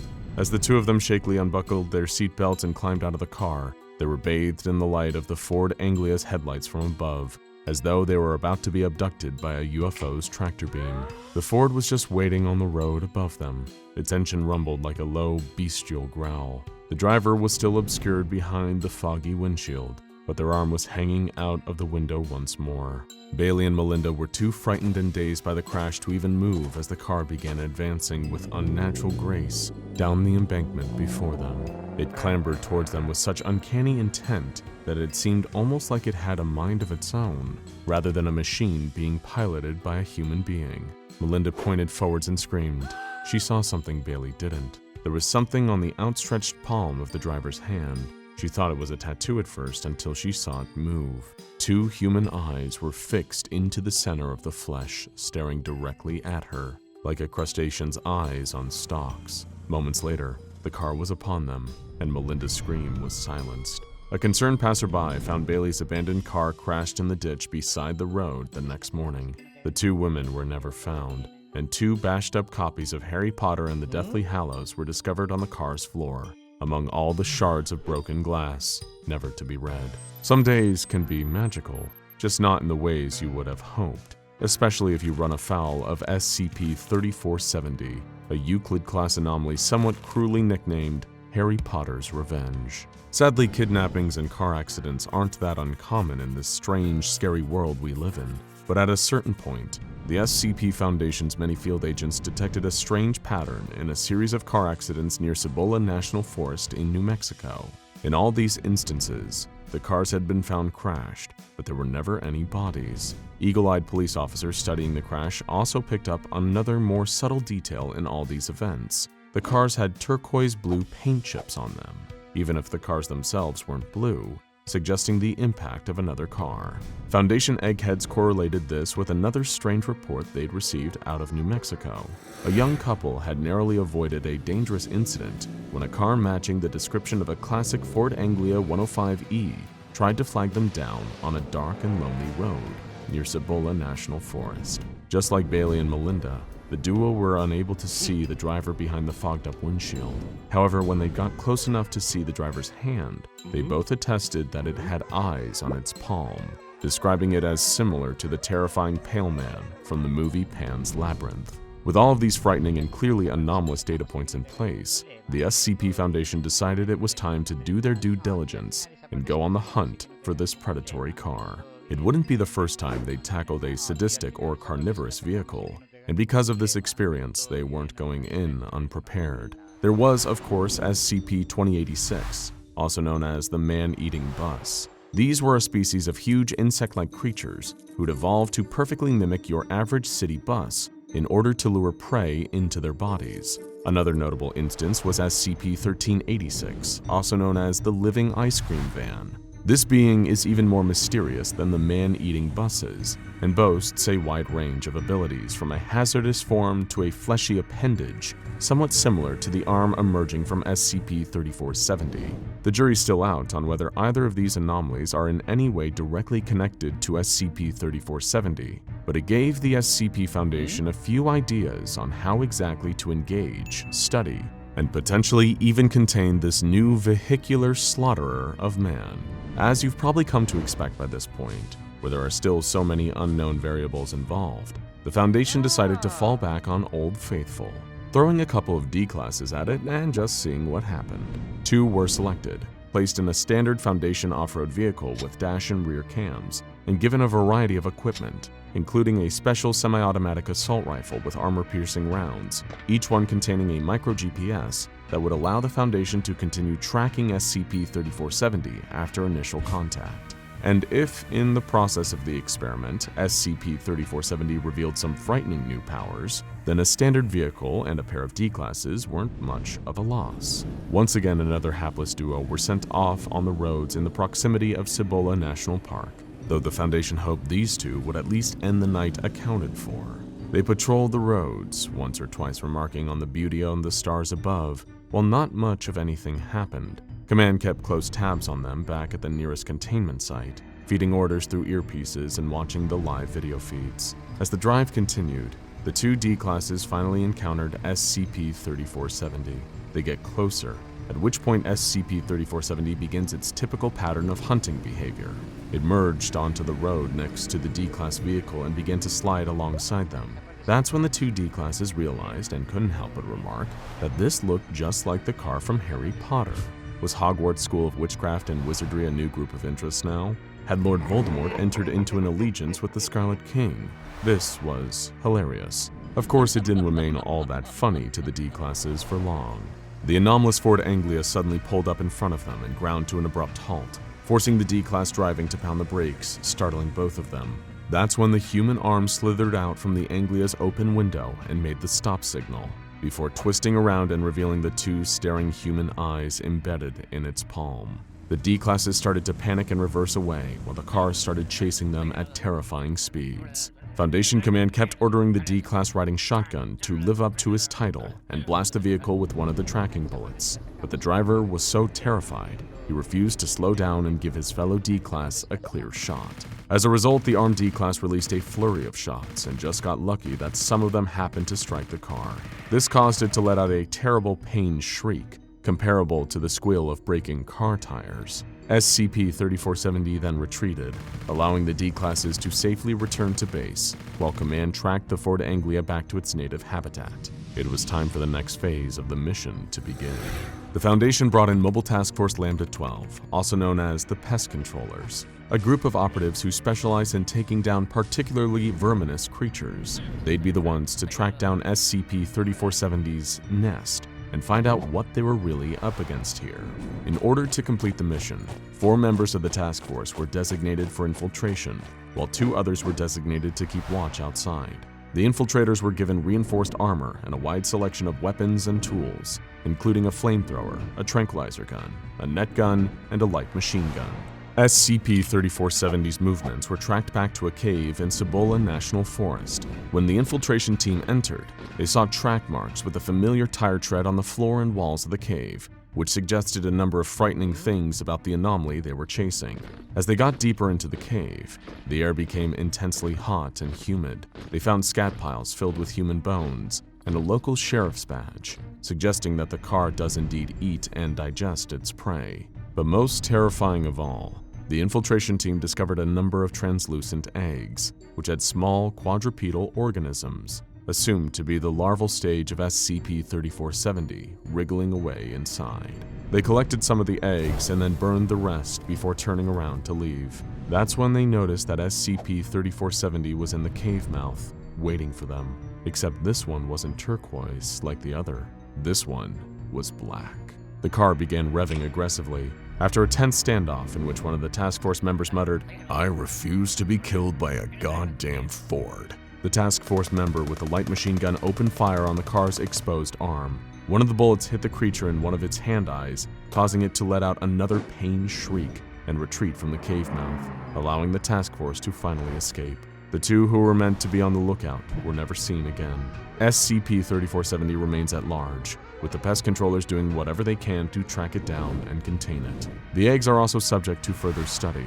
In the meantime, be careful who you stop for, because if you end up inside this magical Ford Anglia, an encounter with the Whomping Willow is going to be the least of your worries. The shinobi crouched low on the pagoda roof and listened to the night air. Up here in the mountains, away from the hustle and bustle of the markets in town, it was almost silent. Just the distant rattle of shutters somewhere behind him. The mountain shrine was tucked out of sight, so far into the countryside that no one would stumble onto it by accident. No one would come here without a reason. The shinobi knew the face of his target, a warlord turned politician with more blood on his hands than the assassin sent to kill him. By the burning glow of the night sky, the shinobi could see the man kneeling at the shrine. The path was made up of small stones, so he'd have to drop onto the grass and creep around the pond to approach his target. No guards, no one else was there at all. This was the spot where the man came to pray when he was struggling to sleep, perhaps trying to atone for the lives he'd taken. Perhaps he didn't care at all. The ninja drew the blade in total silence and timed his drop to the ground with the rattling noise in the distance. With each dainty step, he closed the distance to his target, readying the blade over his head. It was done in a moment. The man was dead before his body hit the ground. He likely didn't even notice as the steel had severed the nerves running down his spinal cord. So sharp was the blade that had slid through his bones like a fish through water. Raising the blade to his eyes, the shinobi cleaned it quickly. If he was seen with blood on his sword, he would immediately be implicated. Not that he was ever seen, but precautions like this were what kept him out of sight for all these years. When you lived in the Valley of Ashes, the burial grounds for countless wars, you had to become a shadow, become one of the ancient spirits haunting the woods. But as he wiped the red from the steel, he caught a flash of light in the reflection, an orange glow marking a jagged line across the metal. That's strange. Sunset was several hours ago. Come to think of it, why was there an orange glow in the sky? He snapped his neck around to see the fires through the gates into the pagoda's garden. Down by the ocean's edge at the foot of the mountains was the city where he had always lived, and it was on fire. Leaping up onto the walls, he stood up straight, surveying the horror scene taking place before him. Thick plumes of smoke billowed up into the night sky, so dense and large that it seemed to become the blackness of the night. It was hard to make out much of what was going on down there. The shinobi looked everywhere to try to see the invading army or the rioters, but there were none. Just people running in all directions, like ants out of a flooding nest. But there, moving in amongst the smoke, were other shapes, impossibly tall, lumbering around like people. People that towered over the houses, that had to crane down to the ground to scoop up the poor civilians who were running this way and that. The shinobi stood there terrified, as he realized that the rattling sound he'd been hearing all night wasn't from any shutters at all. He could do nothing but watch as the trees in front of him trembled and buckled in all directions as a hulking, shadowy figure lumbered towards him. The Imperial Japanese Anomalous Matters Examination Agency, or the IJAMEA, was a Japanese agency responsible for tracking a number of mysterious and often dangerous artifacts, creatures, and anomalies prior to the Second World War. In 1945, the IJAMEA was shut down and absorbed into the SCP Foundation. All of these data, historic records, and anomalies were all transferred over into the Foundation's control. Reasons for this were partially political and partially in the interest of world peace. The formation of the IJMEA was influenced heavily by Japan's ties with Germany in the first half of the 20th century. The Imperial German Anomalous Matters Examination Agency was the blueprint for their Japanese equivalent. However, with increasing militarism in Japan throughout the 20th century, the IJMEA became increasingly obsessed with trying to harness their anomalous discoveries in the interests of military power. Their goal became the establishment of a yokai battalion, powerful enough to establish them as one of, if not the world's greatest superpower. Following the bombings of Hiroshima and Nagasaki, Japan surrendered in the Second World War and agreed to dissolve its military, including the IJMEA. That left the Foundation with the task of picking up the threads left behind and trying to come up with new ways of securing, containing, and protecting some of Japan's most deadly SCPs. Few more deadly and evasive than the entities that were too much, even for the Yokai Battalion. SCP-2863. In 1946, cleanup operations were in full effect, trying to deal with the fallout from the atomic bomb dropped on Nagasaki. Crews dressed in lead-lined suits worked around the clock, burying radioactive material and trying to remove as much contaminated debris as possible. Rebuilding the city was still a long way off. At various points, the wind would kick up and carry the dust left behind into the air, creating a dangerous radioactive haze. Crews continued to work through such conditions as the understanding of airborne contamination was still in its infancy. Watanabe Goro was one such worker. Midway through a night shift and clasping a damp rag to his mouth, he pushed on through the dust, clearing out building after building. They had spent the morning carrying corpses out of an unidentifiable building. The corpses themselves were pretty much worn away too, just skeletons really, charred by the blast from months before.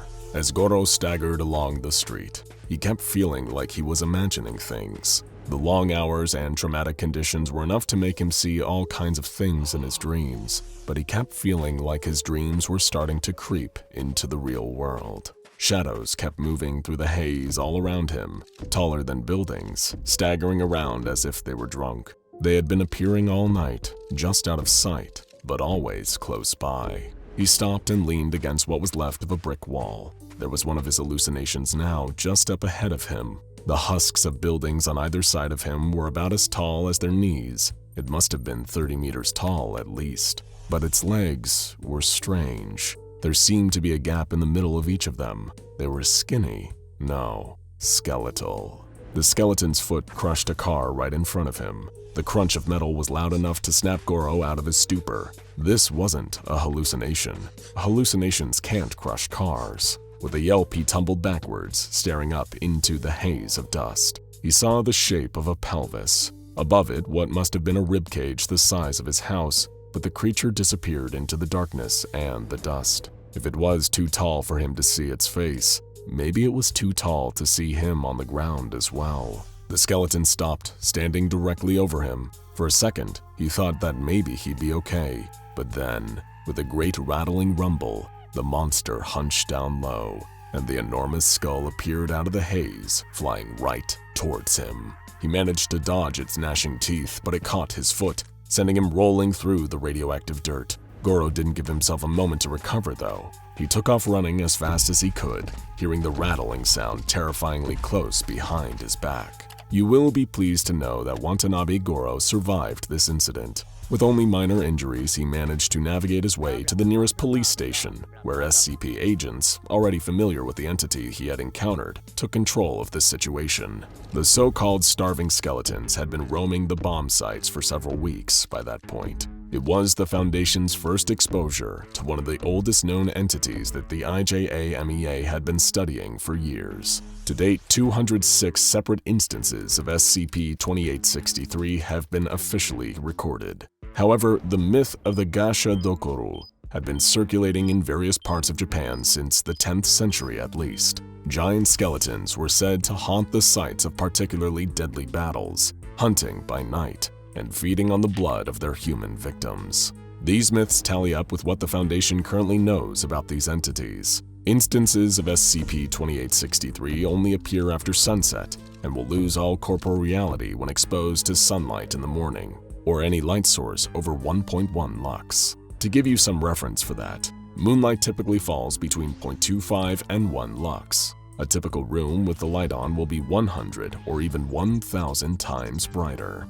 As you can imagine, this has made them virtually impossible to contain, as they manifest and unmanifest outside of controllable conditions. They seem to have continuous existence in some way, however, as previously neutralized instances can and will reappear later on. In folklore, the Gashadokuro are spirits that take control of skeletons. Some hesitant researchers have posited that perhaps the instances that dematerialize are returning to their spirit form. Little is understood about what that means in practice. What's more, this SCP cannot be photographed. All attempts to capture them on film or digital cameras have failed, including video tests. It is theorized that there is a link between them not appearing on camera and their disappearance when exposed to light. Again, the link between them is still mostly unknown. Due to a steady increase in urban development in Japan and ongoing peace in the region, appearances of this SCP are growing increasingly rare. While this marks a positive change for the people of Japan, it makes it even more difficult to study this SCP and learn how to prevent it in the future. The most recent fatality to occur at the bony hands of SCP-2863 happened in 2008, and it was part of a Foundation experiment. While most of Hiroshima and Nagasaki had been redeveloped into bustling metropolitan areas, the outskirts of each city, particularly several parks, saw occasional instances of SCP-2863 appearing at night. As such, the SCP Foundation conducted a series of experiments under cover of nightfall, releasing D-Class personnel into a park in Hiroshima to observe how the SCPs hunted humans. Their enormous height, towering at over 30 meters, gave them a huge advantage, being able to chase people down with little difficulty. Another notable thing about them is just how quietly they move. There is a gentle rattling sound that follows them around, but aside from that, they are very light-footed and difficult to detect until they are right on top of you. This isn't helped by the fact that they hunt at night. As a result, they are remarkably quick at catching their prey. Once they have snatched their victims up in their skeletal fingers, they perform the same eating ritual every time. They eat the person and consume their blood. Initially confused by this finding, the Foundation was unsure where the blood was going, as the skeletons had no obvious digestive system. After the release of several more D-Class personnel into the park, they still weren't certain, but they believed that the SCP instances were absorbing the blood into their bones in some way. Further testing was requested, but denied due to the sheer number of D-Class fatalities in the area. They were starting to run out, and would have to ship more of them across to Japan, which was just a bit inconvenient for everyone involved. As the outskirts of those cities have been urbanized, the instances of SCP-2863 have reduced to the point that a smaller contingent of agents and researchers are now left in place. The light pollution from these areas is enough to prevent them from being able to manifest in the first place for the most part. Only on the rare occasion of power outages have Mobile Task Force 03 been deployed. Whilst researching this SCP, the Foundation came across an account from a shinobi in the 1700s. It was rare to find any kind of written document from a ninja for obvious reasons, but the account discovered painted a harrowing picture of just how much damage these yokai could inflict upon a city.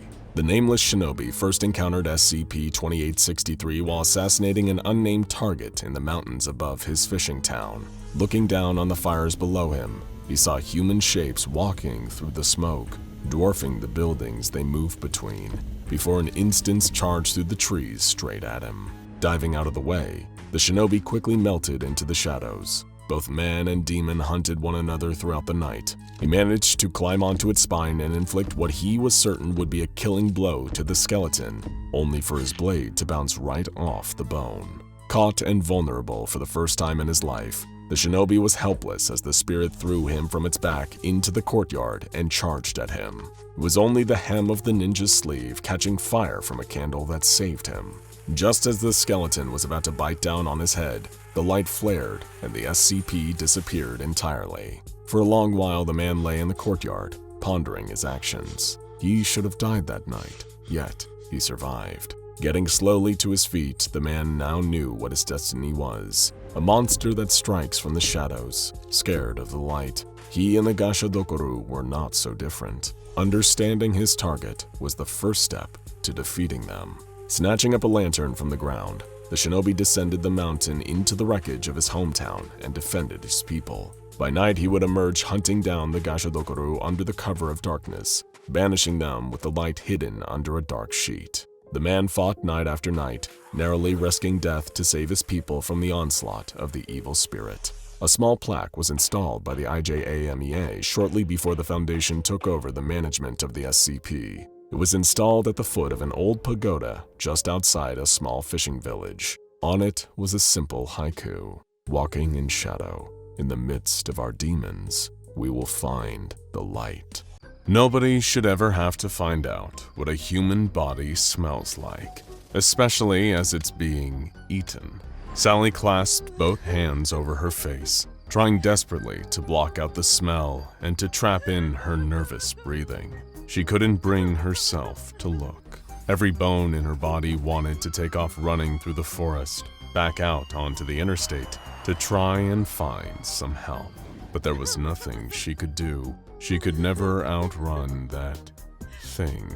It was too fast, too savage. Even if she could convince someone on the highway to pull over and help her, they would just tell her she was going crazy. Maybe she was. Then the smell of her husband's body drifted over to her on the wind as the crunching sound of inhuman jaws filled the air. Panic set in. Then silence. She couldn't hear anything, not even a whisper in the trees. Had she done it? Had she survived? That's when a red sneaker stepped out from behind the tree, and Sally stared into the eyes of the blood-spattered hedgehog. Now, Sally had never been a gamer growing up. Sure, she played a little bit of Mario Kart and had a few Nintendogs back in the day, but the word gamer just wasn't for her. However, love conquers all, and when she found the man of her dreams, she decided that it would be worth at least giving some of his hobbies a go. They started off nice and easy, playing a bit of Stardew Valley, Minecraft, and maybe some Overcooked here and there. But before long, the pair of them were sitting down every day after work, headsets on and controllers in hand, ready to dive into the latest adventure. Just recently, the couple had gotten into retro games, going back and playing classics like Battletoads and Streets of Rage. The challenge was addictive, so when her husband John came home with a copy of an unmarked NES game, Sally was intrigued, to say the least. John explained that he had found it listed on eBay under a very suspicious account. He had gone to pick up the game after work that day, expecting to be greeted by the smiling face of the seller. Instead, he found a blank gray cartridge and a very brief manual wrapped together with an elastic band on a street corner. The seller had listed it for virtually nothing, and based on the description, seemed very eager to get rid of the game for some reason. So eager that he must not have wanted to stick around to even hand it over. Sally, already bored with this backstory, snatched the manual up and read the title of the game: Professor Gould's Terrifying Horror Challenge. There was no artwork, no branding, no publisher, no stickers, nothing to differentiate this game from being just a blank cartridge. As far as Sally knew, it could have been a virus, some kind of malware game designed to brick their NES. But the words horror and challenge from the title sold her. She blew on the pins in the cartridge and slotted it into place in the NES. A black screen appeared with nothing on it but two options: single player or two player. Sally uncoiled a second controller and handed it to John with a grin. "You ready?" Sally hit two player, and a new screen came up. Are the people holding the controllers the people who want to play the game? Yes or no? Sally hit yes. A shrill beep filled the room, high-pitched and grating on their ears. John immediately grabbed for the remote and turned the volume down on the TV, but the beep just kept going.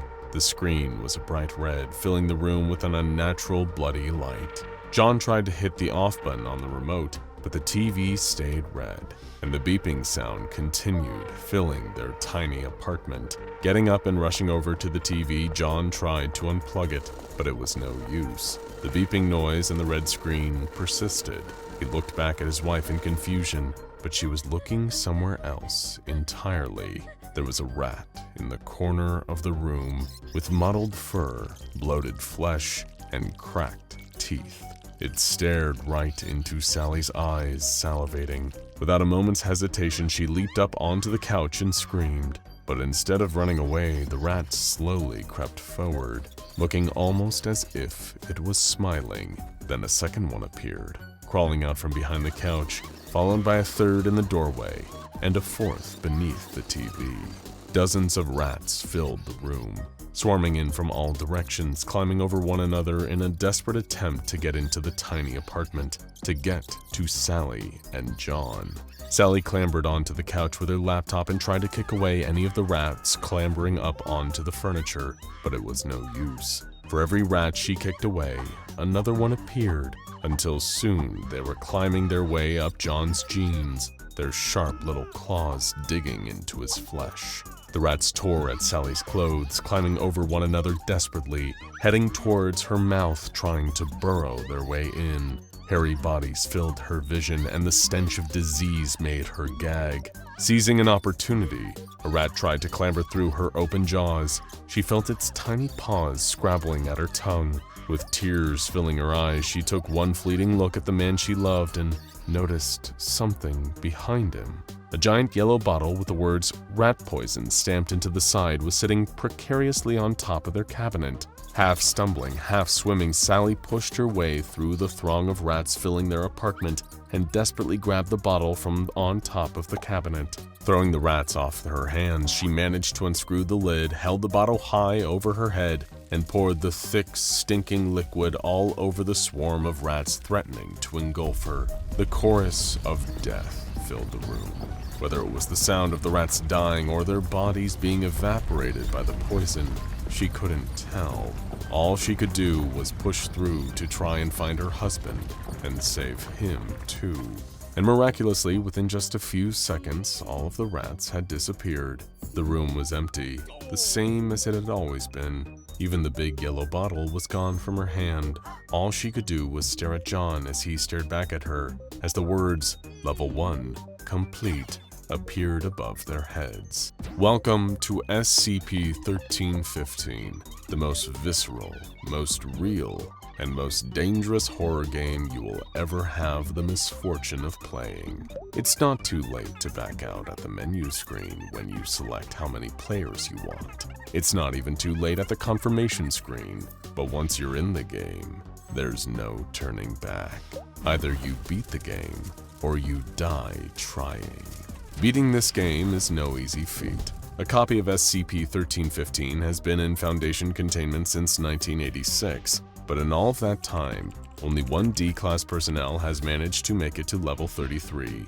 It is not known how many levels there are, but there is theoretically a final boss. The reason why no one has been able to beat it thus far is that with each level, the difficulty of the game increases. Relatively minor challenges in the first few levels give way to extremely difficult, life-threatening scenarios as the player progresses. These levels broadly follow the same pattern each time, but individual levels often contain an element of randomness. For example, level 1 that Sally and John played contained rats, but other tests have shown subjects being swarmed by insects and spiders, often coinciding with established phobias that the subject has reported prior to the experiment.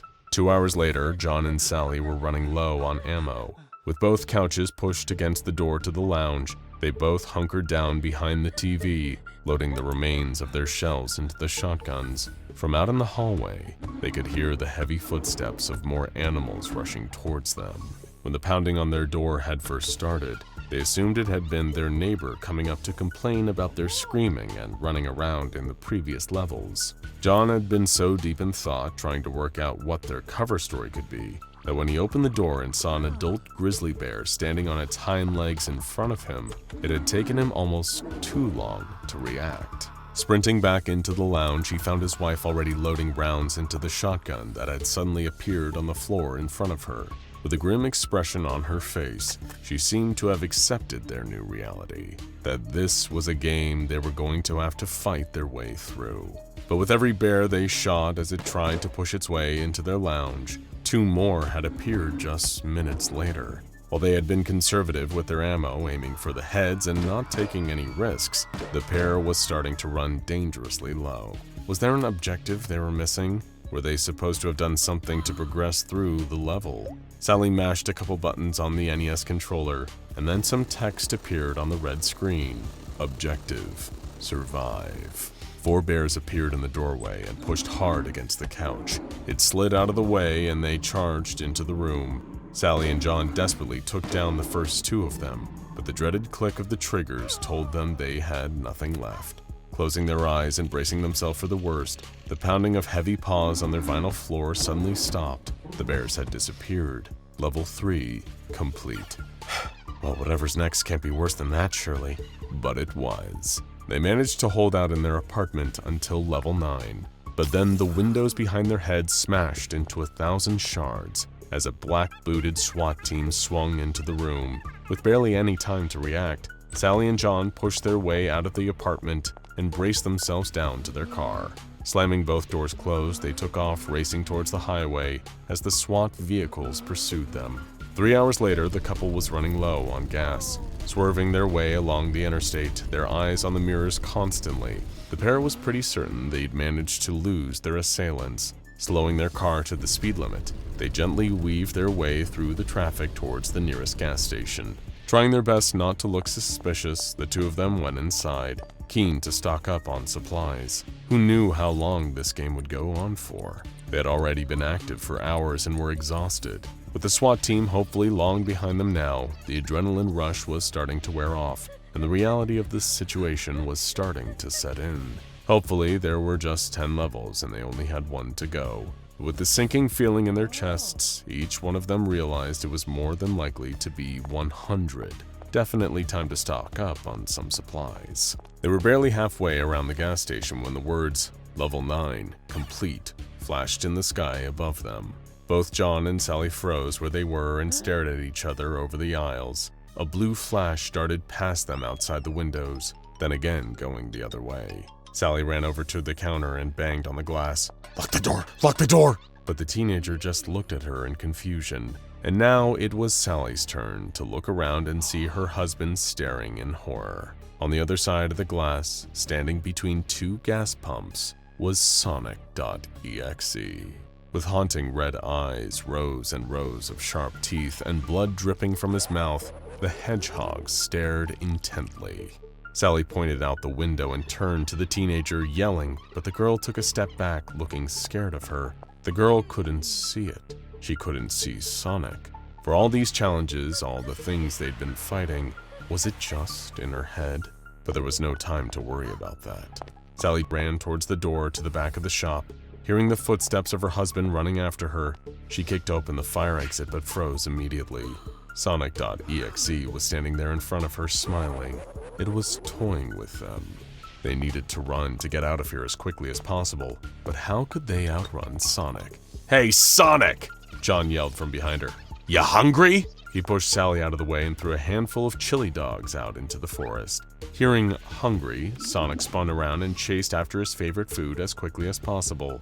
That had only bought them a few moments of time, but maybe that was all that they would get. Sally and John ran back through the convenience store and out the front. They couldn't run, but they could at least try to hide. A semi-truck had a slam on the brakes as the pair of them ran across the interstate. Without a choice of running anywhere else, all they could do was dart into the woods on the other side and hope that Sonic had a bad sense of smell. But as they ran through the woods, they could hear an ominous voice echoing behind them. Gotta go fast. Gotta go faster than that. Sally found a tree and dived into cover just at the right moment. Her husband wasn't so lucky. There was a flash of blue and a horrible crunching sound before his body hit the ground. Sonic.EXE was on top of him in a heartbeat, rows of sharp teeth gnashing. Sally clasped both hands over her face, trying desperately to block out the smell and trap her nervous breathing. She couldn't bring herself to look. Every bone in her body wanted to take off running through the forest, out onto the road to try and find some help. But there was nothing she could do. She could never outrun that thing. It was too fast, too savage. Even if she could convince someone on the highway to pull over and help her, they would just tell her she was going crazy. Maybe she was. Then the smell of her husband's body drifted over to her on the wind as the crunching sound of inhuman jaws filled her ears. New tears flowed. Then silence. She couldn't hear anything. Not even a whisper in the trees. Had she done it? Had she survived? Then a red sneaker stepped out from behind the tree, and Sally stared into the eyes of the blood-splattered, deranged hedgehog. Sally blinked, and it was gone. Level 10, complete. The open forest stretched out in front of her. Without a moment to catch her breath, Sally took off running into the country on her own. Whatever was coming next, she had to be ready for it. SCP-507, otherwise known as the Reluctant Dimension Hopper, is an anomaly with a rare condition.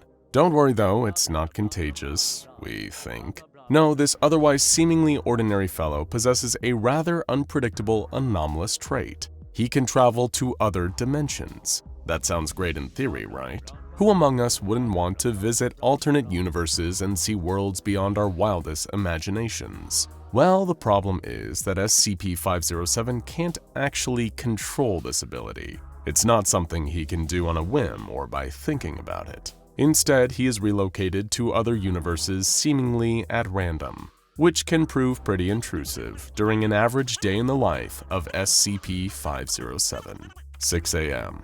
It was still early, far too early for SCP-507 to be awake. But even while he slept, the Foundation was making sure they had the necessary measures in place to keep him comfortably contained. Or at least until he next disappeared. "Your assignment, Officer Dalton," the security chief said boredly, sliding a file across the desk. "You want me to be the handler for this reluctant dimension hopper?" Dalton replied after she had skimmed through the file in front of her. "Special containment procedures for SCP-507 clearly dictate that an agent must be present with the anomaly whenever he leaves his private quarters," the chief answered with a sigh, having barely sipped his morning coffee. "Just keep an eye on him. Do what he asks as long as the requests don't violate internal security." "Sir, with respect," Dalton cleared her throat, "this feels like a waste of my talents. I'm as combat proficient and well-trained as all other security operatives. Why do you want me playing daycare for someone whose own files refer to him as, quote, sporting no outstanding characteristics? What, you thought we'd hire you and immediately put you in the pen with 682? The security chief scoffed. "Don't look a gift horse in the mouth, officer. This posting is a blessing, believe me. I've given agents just as competent as you tougher posts, and the number of them who died on the job, well, let's just say it makes it easier being up this early in the day." "But sir, I could be doing more." "Trust me, start small. You'll have your hands full with 507. He may not seem like much, but he's slippery," the chief said. "You mean he'll attempt to escape?" Dalton asked. The facility's head of security didn't give an answer. Instead, he dismissed the officer to her posting. Making her way through the corridors towards 507's containment cell, Officer Dalton studied her briefing, reading it through multiple times so she understood her assignment. She was expecting her charge to be unruly, attempting escape at any opportunity. What she had overlooked in her haste was that SCP-507 wasn't intentionally using his dimension-hopping powers to escape. In fact, he couldn't help it. 8 a.m. Eventually growing tired of waiting outside the entrance to the Reluctant Dimension Hopper's quarters, Officer Dalton began repeatedly banging her fist against the door. "SCP-507, wake yourself up!" she yelled impatiently. There came the sound of tired groaning from the other side of the door, followed by something person-sized falling over in a daze. Getting to its feet, the source of the noise shuffled closer and opened the door, all while Dalton kept knocking. "It's very loud, you know." SCP-507 groaned, eyes half-lidded, practically still asleep.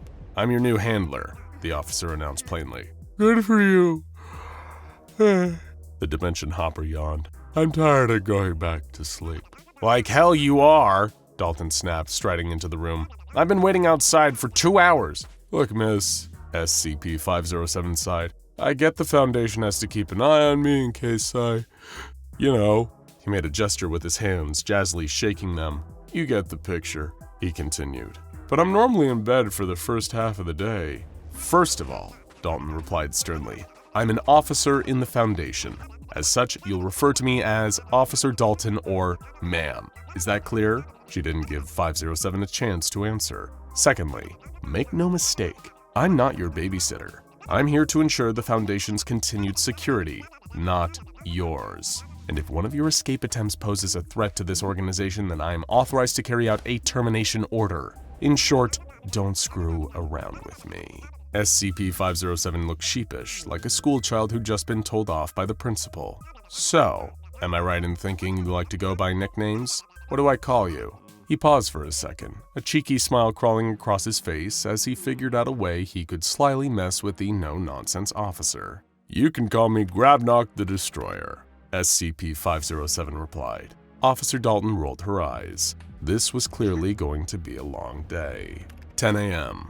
Sure enough, the newly appointed handler's first cause for concern came when SCP-507 suddenly blinked out of existence while brushing his teeth. She'd urged him to go get himself ready and freshened up, and no sooner had Grabnock stepped into the bathroom, he disappeared, his toothbrush clattering into the sink. Officer Dalton stared in disbelief at the spot where he had just been, bowled over by how brazen and how quickly the anomalous interdimensional traveler had tried to give her the slip. Immediately, Dalton went to raise the alarm, only to be ineffectively reassured by her superiors. "This kind of thing happens all the time," and "Oh, he'll reappear soon, just keep sweeping the facility until he shows up," were all she was met with, and they did little to quell Dalton's frustration. Eventually, SCP-507 reappeared, wandering around one of the corridors of the Foundation facility and whining about a headache that usually accompanied his dimensional displacement. "What the hell are you playing at vanishing like that?" Dalton barked. "I need to eat something,"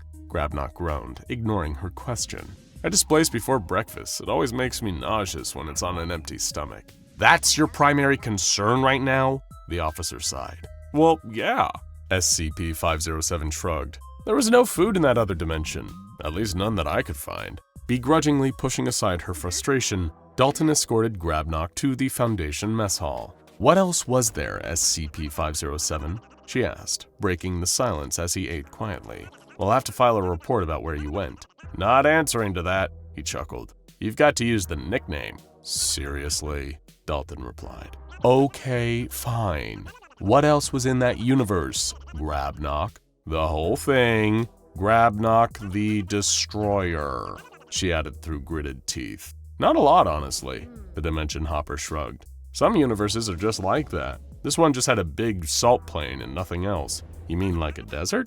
Dalton probed. "No, a salt plain," Grabnock corrected her. "You know, like a glass salt shaker you have at a fancy dinner table, except with wings." "And what was in the salt plain?" she asked, confused. "I think it was white pepper?" SCP-507 answered sarcastically. 12 p.m. After he finished his meal, SCP-507 seemed to be feeling better and requested to be taken back to his quarters to use his computer. He'd been granted one by the Foundation, with limited internet access and a strict limit on what he could access and upload.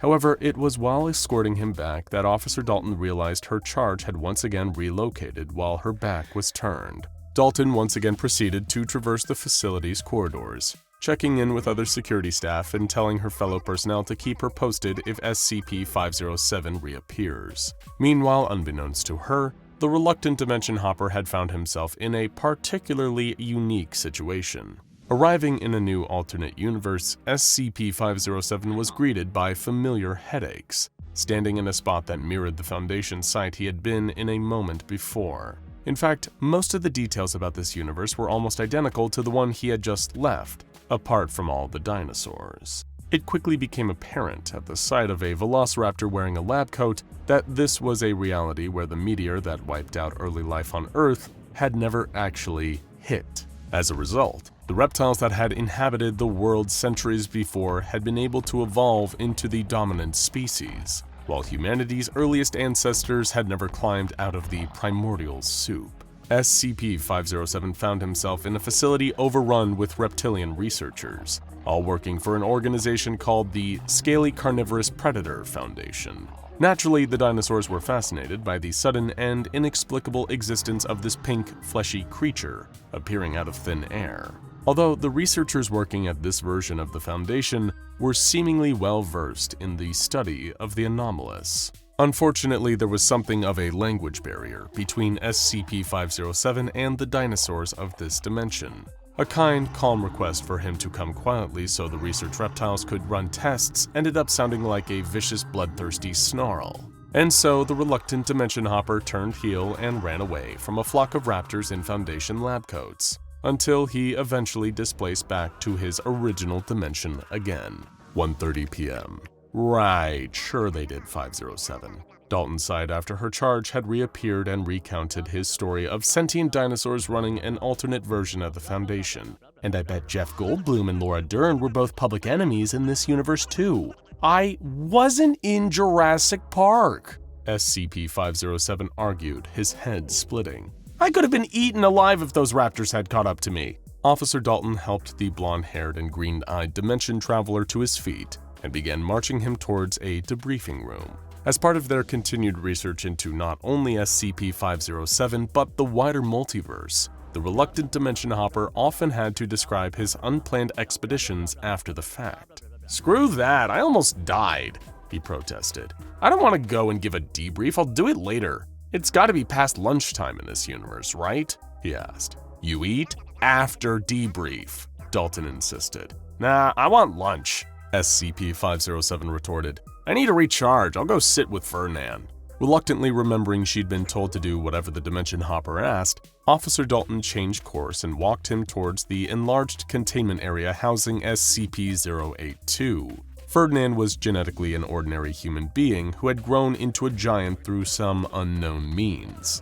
Given that SCP-507 was usually permitted to freely interact with most other relatively harmless anomalies, he had developed something of a friendship with SCP-082. As a result, Grabnock considered his visits to be a vacation of sorts. Despite Ferdinand's grotesque appearance, the giant was actually very friendly, especially towards SCP-507.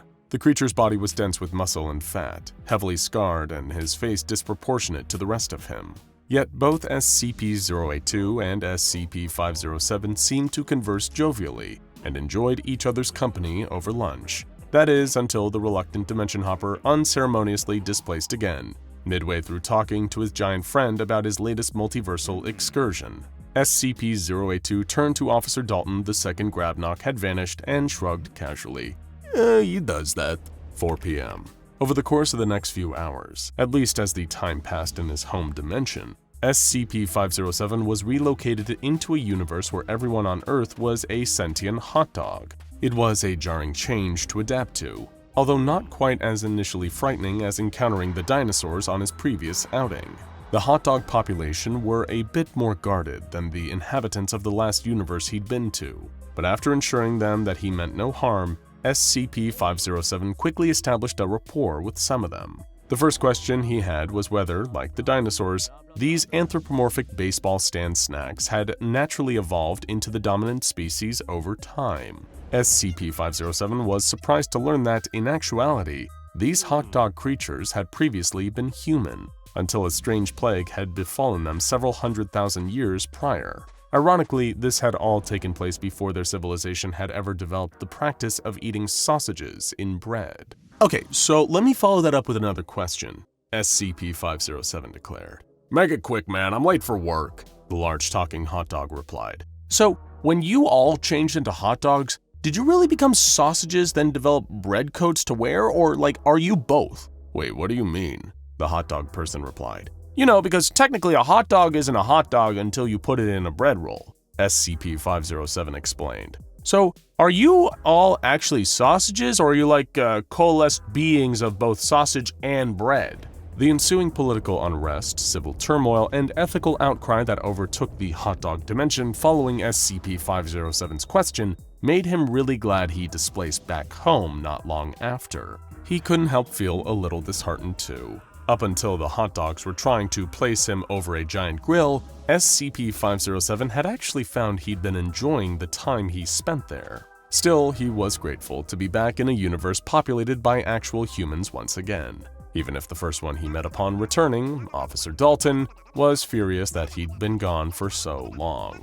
7 p.m. "You know, I'm wise to your act," she replied. SCP-507 had just requested dinner, although for some reason pointed out that he wanted to avoid eating hot dogs for a while. "What act?" he asked. "This thing you do, your disappearing act," the officer responded. You're not this bumbling interdimensional traveler. You're just an immature brat, 507. You have to call me Grabnock, the whoever, or Tommy, or Guy, or whatever the hell your name is at this precise moment in time. Dalton snapped angrily, forcing SCP-507 to go silent. You just teleport, that's what you do. You zip out of one place and reappear in the next and give personnel like me the runaround. And it's a hoot, it's just a big joke you can pull on all of us. That would be bad enough if you didn't come back with all these absurd stories on top of it. What's next, huh? A dimension where the Foundation is run by cats? Or a world where everyone is a sentient fart? I don't make it up, SCP-507 replied meekly. The place I end up in are all real. I don't get to pick where I displace to or how weird it is when I get there. No, I said that I figured you out, Dalton retorted. You make up some wild story, these fool yarns you keep spinning to confuse people. Then you can request anything you want. That's your real anomalous trait, Grabnock the Destroyer. You're able to pull the wool over our eyes and use it to garner special privileges. A computer, almost total freedom to roam around the Foundation at will. Food and board, anything you want, you get. There was a long, awkward pause. SCP-507 looked miserable. He was aware that as cruel as she was being, Officer Dalton's anger was born more out of frustration than anything else. He couldn't help his interdimensional displacement disorder. Sure, it had meant the Foundation offered him certain treatments someone might consider to be preferential, but he was still trapped. Not so much by the facility or even the Foundation themselves. Instead, SCP-507 was trapped by his condition, unable to freely choose which universe he stayed in. 8 p.m. Dalton had escorted SCP-507 to debrief, then back to his quarters. The entire time, an air of uncomfortable silence followed them. She still wasn't entirely convinced that her charge's anomalous ability wasn't all a sham, at least in part. But standing guard at his bedroom door, she could see him sulkily browsing the internet on his computer. He was quiet, and Dalton couldn't help that it did make her feel a little bad for losing her temper at him earlier. Hey, 507, she said, poking her head through the doorway. He didn't respond, mindlessly scrolling without turning around. Stepping inside, Dalton closed the gap between them by walking towards SCP-507, sat in his computer chair. Listen, SCP-507, she repeated, then realizing why he wasn't replying or paying her any notice. With a roll of her eyes and heavy, exasperated sigh, Officer Dalton readdressed the reluctant dimension hopper. Hey, Grabnock the Destroyer. Hearing that made SCP-507 turn around in an instant, giving her his full attention. Ma'am, he said, still sulking but at least willing to speak. I'm very sorry for what I said before, Dalton admitted. I don't enjoy this, you know, SCP-507 said solemnly. One minute I'm somewhere familiar, the next I'm thrust into some horrible nightmare where everyone's got macaroni and cheese for hands, or there's so many spiders everywhere. Oof. It's not just a joke to me, and it sucks. There were tears in the Dimension Hopper's eyes, and Officer Dalton reached out to pat him on the shoulder. I know, and I'm sorry for saying you made it all up, she offered a smile. Then, in a blink of an eye, they were both gone. 10 p.m.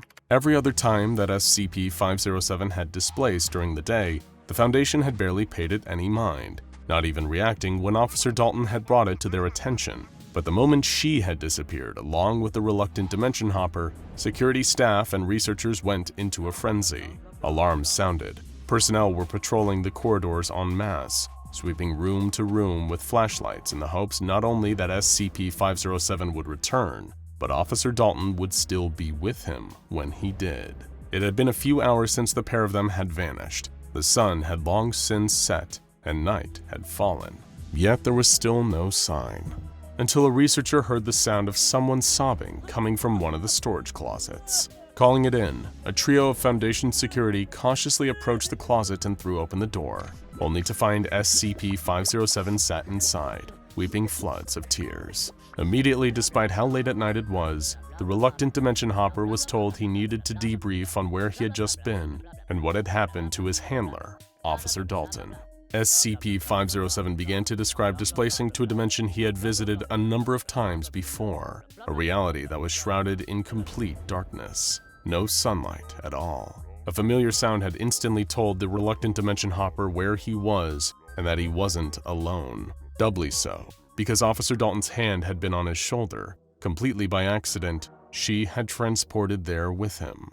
Switching on the flashlight he took with him everywhere, SCP-507 was horrified to see a figure who had tormented him before. He wore a black business suit. The matching sunglasses he had on made the figure resemble a Man in Black agent. It leered at him and Officer Dalton with an unnaturally wide smile that had haunted SCP-507's nightmares ever since their first encounter.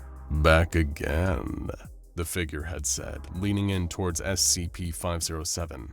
"And this time, you've brought a friend." "He took her," the reluctant Dimension Hopper said quietly as he sat in the debriefing room. "The smiling man got her." "We'd better get you cleaned up and sent to bed, 507, one of the researchers said, forcing a reassuring smile. "We'll assign you a new handler in the morning." Ranger Halter felt the bark of the tree trunk slamming into his back, practically knocking all the air out of his lungs as he tried desperately to slow his frantic breathing. The sound of his own panting filled him with a sudden, horrifying thought. If he could hear his own ragged breaths, then it could hear them too. He clamped a hand over his mouth, clenching his jaw shut so tightly that he thought his teeth might splinter as he pushed them together. His free hand gripped the tranquilizer gun, shuddering as the snap of a twig rang out somewhere behind him. It had caught up to him already. He could bolt, make a quick dash for a cover behind another tree, but it was close enough now that it would see him. And if it did, it would come rushing after him with a speed that even a seasoned park ranger couldn't match. As much as he tried to force himself to stay still, the petrified curiosity got the better of him. Halter peeked out from behind the tree and immediately wished he hadn't. It had all started out as what sounded like an everyday occurrence. High atop his watchtower in the Glacier National Park, Ranger Halter had been enjoying the view of Montana's Rocky Mountains, a cup of coffee from his thermos in his hand. Then the familiar squawk of his radio had cut short his appreciation of the serene scenery. Halter sighed, tossing the remaining contents of the cup over the tower's railing, wondering what kind of day he was in for as he went to answer the radio. Most of the time, things in Glacier Park were as peaceful as they looked. But the park ranger knew that staying vigilant could make all the difference when it came to finding a missing hiker in time, or the difference between deterring a group of campers away from a family of bears and having a hell of a mess to clean up. He pushed down on the button for the microphone, connected to the bulky radio that took up practically an entire desk. "Halter, thank God," came the relieved voice from the other side. "We've been trying to reach everyone, put them on alert. We've got trouble. Reports of a coyote gone feral attacking folks." "I'm on it," Halter replied, grabbing his gear from the cramped watchtower as he continued to speak into the mic. "Where did the report come in from?" "Not far from your station. I'd say about a click west from your position." Stowing his tranquilizer gun, Ranger Halter descended the ladder from his watchtower down to ground level. As a park ranger, Halter valued the environment he worked in. And as a fan of the SCP universe, we know how much you value intricate world building, or in some cases, world destroying. But either way, we couldn't be happier to introduce you to the sponsor of today's video, World Anvil. World Anvil is a comprehensive set of world building tools that not only help you craft and organize your unique setting, but also present it in a captivating manner. From wiki-like articles and interactive maps to a full-fledged RPG campaign manager and novel writing software, World Anvil has everything a world creator could dream of. World Anvil equips you with over 25 templates, prompting you to dive deeper into your creations. Enrich your content by embedding maps, images, sound effects, and even little secrets for that immersive touch. With their innovative design, you can easily visualize your world through maps, chronicle its history with timelines, and fine-tune events with intricate details. Your crafted world can be beautifully showcased on a unique homepage, inviting others to dive into your vision. Got a sudden idea while working on another? No problem. World Anvil lets you swiftly create new articles or link existing ones, ensuring you never lose track of your inspiration. But my personal favorite feature is their interactive maps. Beyond just creating and uploading your own designs, you can directly link your creations, allowing for a dynamic and engaging experience. And if you're collaborating, invite your team to refine, write, and even let your fans chip in. I'm currently working on my own interactive map of Site 17, and maybe I'll even let you see it when I'm done. But don't wait for me. Dive into World Anvil yourself and elevate your world-building game. And here's a treat. Use our link in the description to go to worldanvil.com and use the code SCP to grab a whopping 51% off any yearly subscription. Explore, create, and share with World Anvil. The sun was already starting to dip out of sight behind the trees. Pretty soon it'd be pitch black, save for the beam of his flashlight. He had to move fast. Coyotes were only known to attack humans on rare occasions. Usually they kept away, at least enough to make them a minimal risk. But waiting for him just west of the watchtower wasn't a coyote, at least not at first. Watching it from behind the tree moments later, Ranger Holter's stomach turned at the sight of the creature. It walked bipedally like a human, but the shape was all wrong. Its legs looked broken, but that hadn't stopped it from catching up. Instead of bending at the knee, they were Z-shaped, pointing back behind the creature, then twisting back again in the opposite direction at the joint. They looked more like the legs of a dog, but they were far too big. The same could be said of the arms, bent out of shape at multiple points like its legs were. The creature was a mess of misshapen limbs. The cartilage in its ears had seemingly reformed into points, and there were claws protruding from its fingertips, practically bursting out from where a human's fingernails would be. But beneath it all, and what alarmed Ranger Holter the most, was its skin. It had darkened in patches, layers of fur sprouting over those areas, but there were still parts that remained clear, where skin, human skin, was still visible, peeling away to reveal the new fur-coated layer underneath. It looked like a grotesque accident, like something ripped straight out of an old horror movie, the kind of monster that a mad scientist would make by haphazardly splicing DNA and playing God.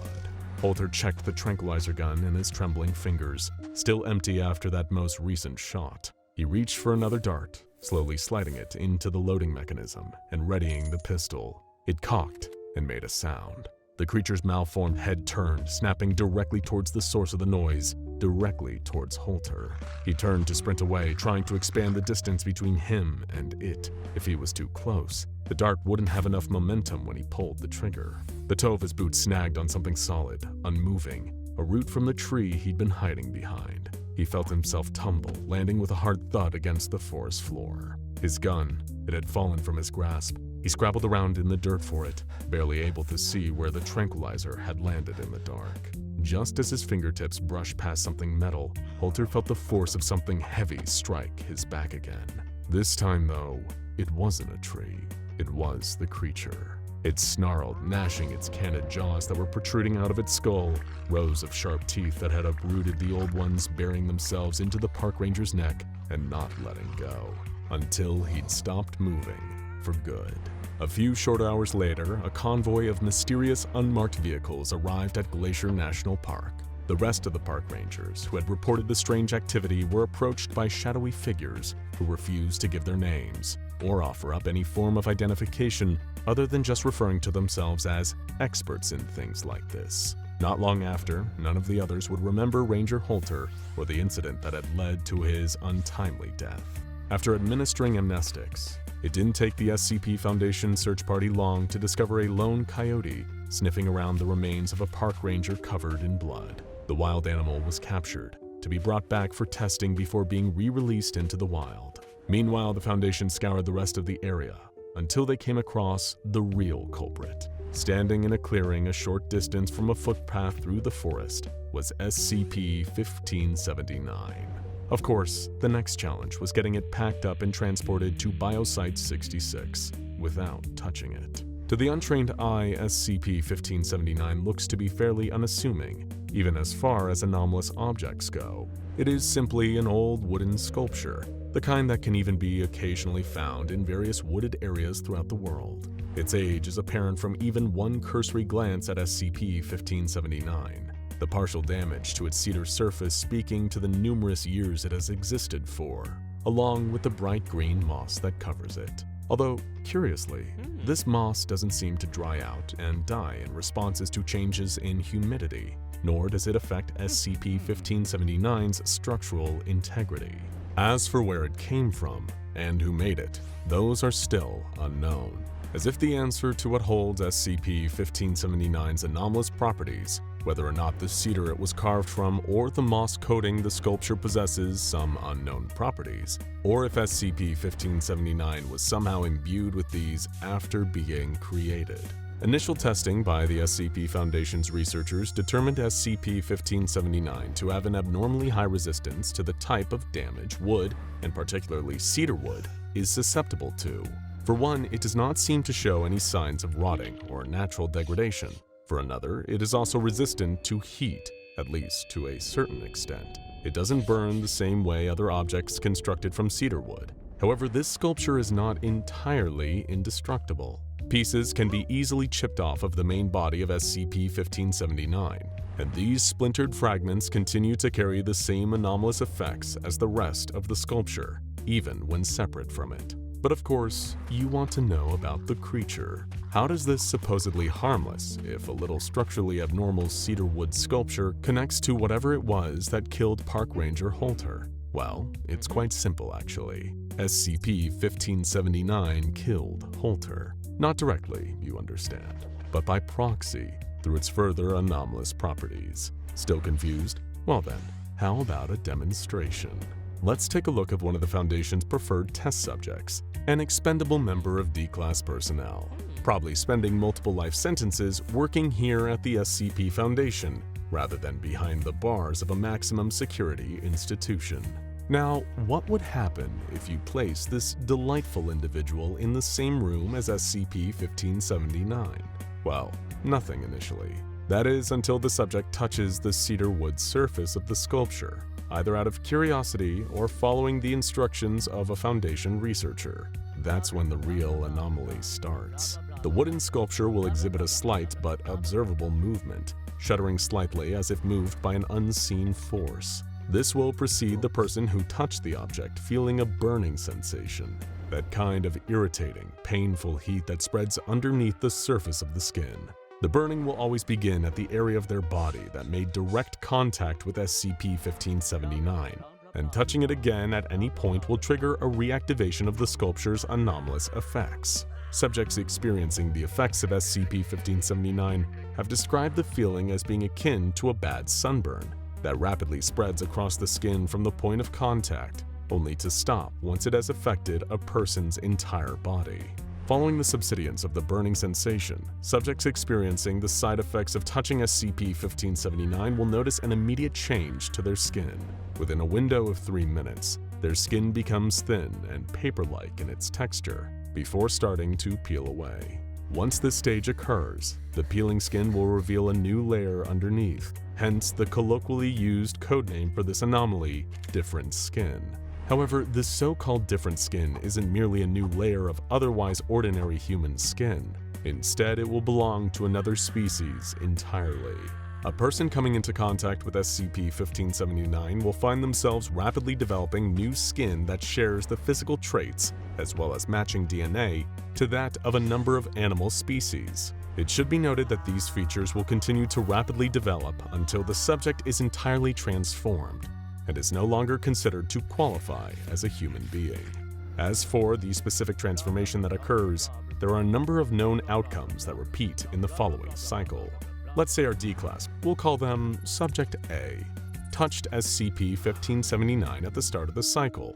They would, after the burning sensation stops and peeling begins, start to sprout dark feathers across their torso, arms, and upper legs, likely with a great deal of pain as the sharp quill of these feathers start to burst out from beneath the skin. Beneath the knees, Subject A will see their legs start to become yellow and scaly, as well as a change that causes their toenails to simply start to painfully protrude outwards until they form pointed, blackened talons. Subject A's face will also start to grow feathers. However, these grow outwards away from the areas of the nose and mouth. Flight feathers will also protrude from the forearms, multiplying in number until their entire body is covered, at which point Subject A, on every level including genetically, more closely resembles a Corvus corax, more commonly known as the common raven, than a human being anymore. Take another test subject, Subject B, and get them to touch SCP-1579 right after. Their different skin is covered in brown fur that's approximately 4 inches long. Their lips and skin underneath the fur will darken, and their nose will become constantly moist. Claws will start to grow from their fingertips, although these will be notably smaller than those of a fully grown creature of the same species, an Ursus arctos horribilis, or a grizzly bear. Then we get to the point in the cycle where some unwitting hiker encountered SCP-1579 in the forests of Glacier National Park, Montana. When this subject, Subject C, touched the cedar sculpture, their skin began to grow layered fur, as the cartilage of their ears is separated from their tissue and replaced by new, reshaped cartilage. Much like Subject B, who SCP-1579 turned into a grizzly bear, Subject C also had darkened skin, a moistened nose, and longer, sharper nails. It was at some point during this transformation that an unassuming park ranger stumbled upon Subject C. Frightened by what he saw, this ranger was unable to identify that what he interpreted as attacks by some kind of half-human, half-animal hybrid were actually desperate pleas for help, as Subject C was transformed into a coyote. Although it's hard to say which physiological change triggered by SCP-1579 is the most alarming or unpleasant to experience, the fourth kind is in no way any more pleasant than the preceding three in the cycle. Subject D of this particular series of tests will find the new layer of skin that emerges under the old to be hairless and of a green coloration, often with brown markings. Unlike the previous instances, their skin will rapidly begin to dry out, and seems to be far more reactive to the humidity of the surrounding environment. It is also far thinner than that of the skin possessed by other transformations that SCP-1579 causes. So thin, in fact, that the eyeballs of Subject D will be visible through its eyelids, which rapidly become translucent, similar to those of the Suracris regula, otherwise known as the Pacific tree frog. Repeated activation of SCP-1579's anomalous properties will trigger the next transformation in the cycle, whether the cedarwood sculpture is touched by a new subject, or repeatedly by the same person. In the latter instance, where a subject is re-exposed to SCP-1579, the additional changes their body undergoes will be significantly more painful. Their already newly replaced outer layer of skin will fail to dry out, and will begin bleeding instead. 3 or 4 consecutive exposures to SCP-1579 will lead to excessive bodily trauma for the subject, usually causing them to die from shock before the 4th transformation is complete. And as we're sure you can imagine, an amalgamation of a human, a raven, a grizzly bear, a coyote, and a tree frog is hardly a pleasant sight. This unfortunate fate was suffered during one of the first incidents with SCP-1579 that brought the Foundation's attention to it. During an elementary school field trip, a teacher who was explaining the history of totem poles in Native American culture accidentally touched SCP-1579. While experiencing the pain of her transformation, she fell against the sculpture in a panic, not realizing it had been what caused her to change. This repeated triggering of the object's anomalous effects led to her untimely death, an event that had to be wiped from the minds of her students by the Foundation, using the careful application of Class B amnestics. For now, SCP-1579 is kept in a secure, sterile environment at a Foundation storage warehouse, where personnel are not permitted to make any contact with it. So there's no need to worry about accidentally running into SCP-1579 in the wild. Although, there are always plenty of other things to worry about while out on a hike through the forest. Things that could be right behind you. Hey there, thrill seekers! Are you ready to get crazy? Are you ready to get extreme? Are you ready to taste the real hardcore? We here at SCP Explained know that you love a little excitement in your life. You're the kind of stone-cold solid gold bad dude whose idea of a relaxing afternoon is a staring contest with SCP-173. And you're so tough you're gonna make the peanut blink first. You're the kind of person who'd punch SCP-682 and make him apologize for grazing your fist. You wouldn't even back down from the Scarlet King himself, making the Monarch of Ultimate Despair say, "That's pretty cool, man. Respect." But if you want a genuine thrill ride, something that'll really put hair on your chest, you need to get your butt on a truly hardcore roller coaster. What? Too chicken? Afraid of a little motion sickness or something? Or maybe you've been freaked out by some of the so-called horrifying accidents that happened on roller coasters, like the 1972 Big Dipper disaster, or the 1986 Fantasyland Mindbender catastrophe. Get real. When has a little death scared anyone at the SCP Foundation? And besides, nothing is more awesome than an extreme roller coaster. And believe us, any other roller coaster will feel like kiddie stuff compared to the absolute beast that we're gonna tell you about today. If you're a roller coaster novice, maybe you should try something like the Takabisha over in the Fuji-Q Highland theme park in Japan. This baby boasts a 121-degree drop, famous for making people fall out of their seats. Or maybe you want to try something like Yukon Striker over in Canada. This widowmaker of a coaster has floorless seats, a 360-degree flip, 4 inversions, and a 75-meter drop. That's a little too tame for your taste? If you're feeling really brave, you can hop on the King to Ka over in the New Jersey Six Flags theme park. You'll get a super fast 90-degree climb, followed by a bone-stripping 139-meter drop, a 129-foot camel hump, and a 270-degree spiral. Ha! That'll give you a healthy dose of vitamin G-force. Why are we telling you all about this? Because compared to SCP-2183, all those coasters are like riding a tricycle with stabilizers in your mom's backyard. There's no coaster more powerful, more thrilling, and more adrenaline-pumping than SCP-2183.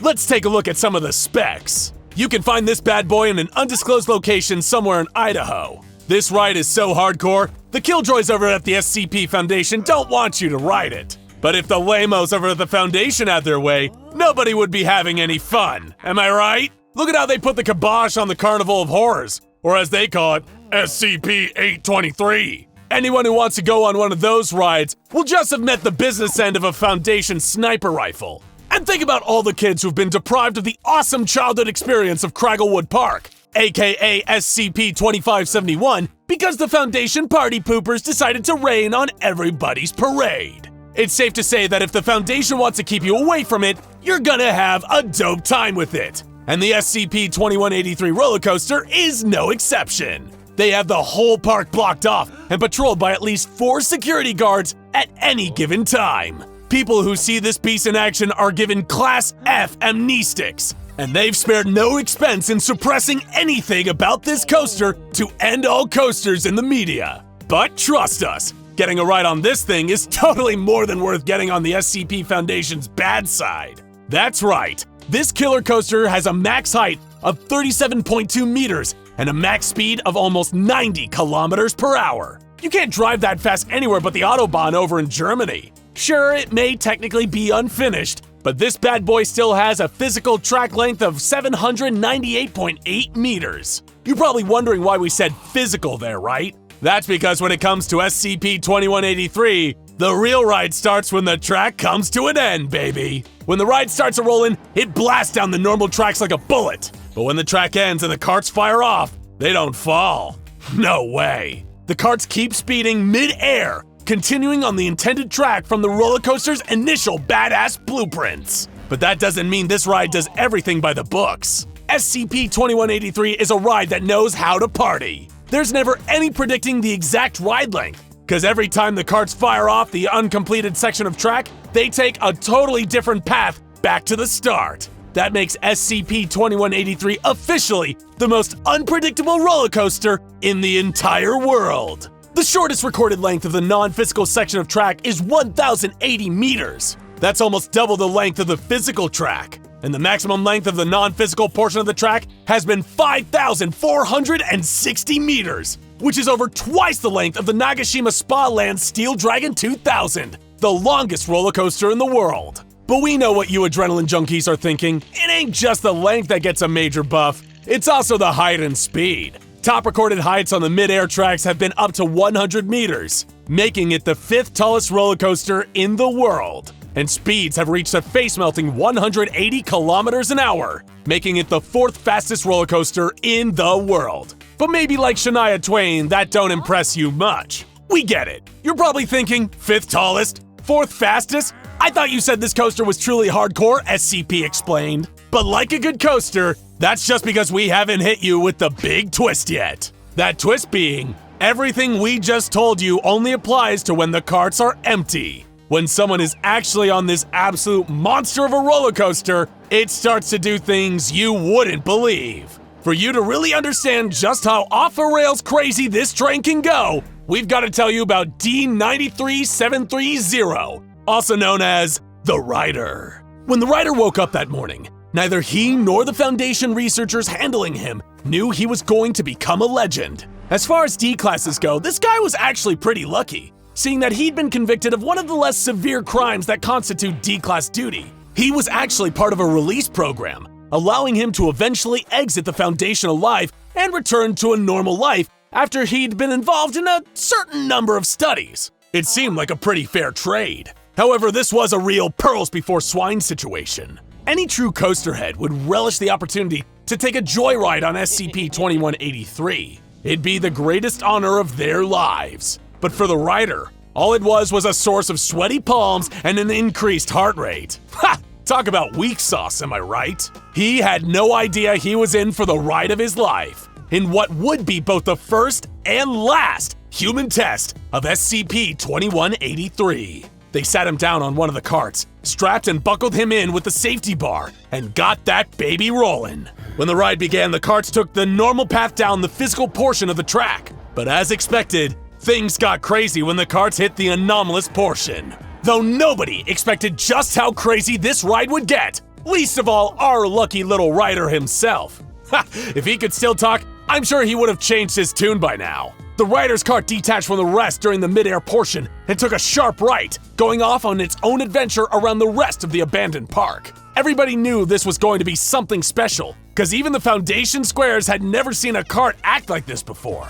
It looped around the whole place several times before whizzing through the park like a cruise missile, weaving between rides, stalls, and concession stands with ease. It was traveling blink and you'll miss it fast. This thing wasn't just white knuckle intense, it was broken knuckle intense. The rest of the carts returned to the starting point again and came to a stop, but the rider wasn't getting off that easy. There's a reason we call SCP-2183 the most intense roller coaster in this crazy world of ours. The cart containing the rider went AWOL, heading north out of the park at high speeds, putting it on a disastrous collision course with a nearby town. Well, disastrous if you work for the SCP Foundation. Totally awesome for the rest of us. The thing about a ride on SCP-2183 is that you really get your money's worth. When people nickname this thing the Ride Never Ends, they don't just do that for fun. This ride literally never ends. Over the first few weeks of the rider's ride, the Foundation just tried to suppress news of sightings from spreading. Multiple people around the nearest Idaho towns reported seeing a flying roller coaster cart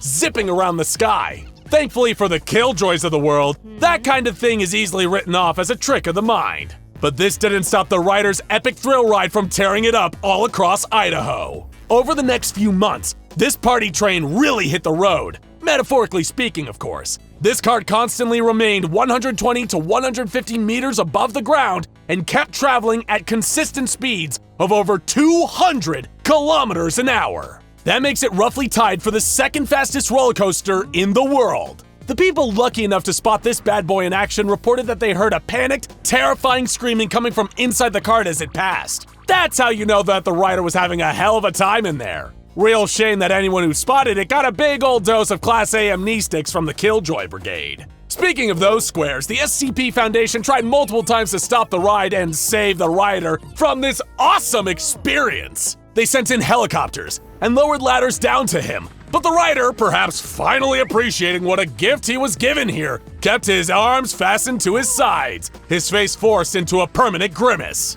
Nobody knew how he could still be alive, despite having no food or water in all this time. Ha! We can only guess it's because SCP-2183 is just that awesome. Anytime these Foundation dweebs try to get near the cart, it immediately undertook evasive maneuvers and got the hell out of there. Nobody could bring this ultimate ride to an end. In the end, the SCP Foundation proved they could take being anti-fun to straight-up military proportions. They approved firing a missile at this piece of coaster dream tech, hoping to finally bring its awesomeness to an end. After making a valiant effort to avoid them, the missile eventually struck the cart. They thought the rider inside was dead, but the cart kept flying for another 4 years before finally crashing 34 kilometers from the rest of the ride. Relatively unscathed, probably after crashing into one of those beefy Idaho pigeons. And as the Foundation would soon find out, the rider was still around too. He just wasn't in the cart anymore. Nope, he was suspended in the air in a seated position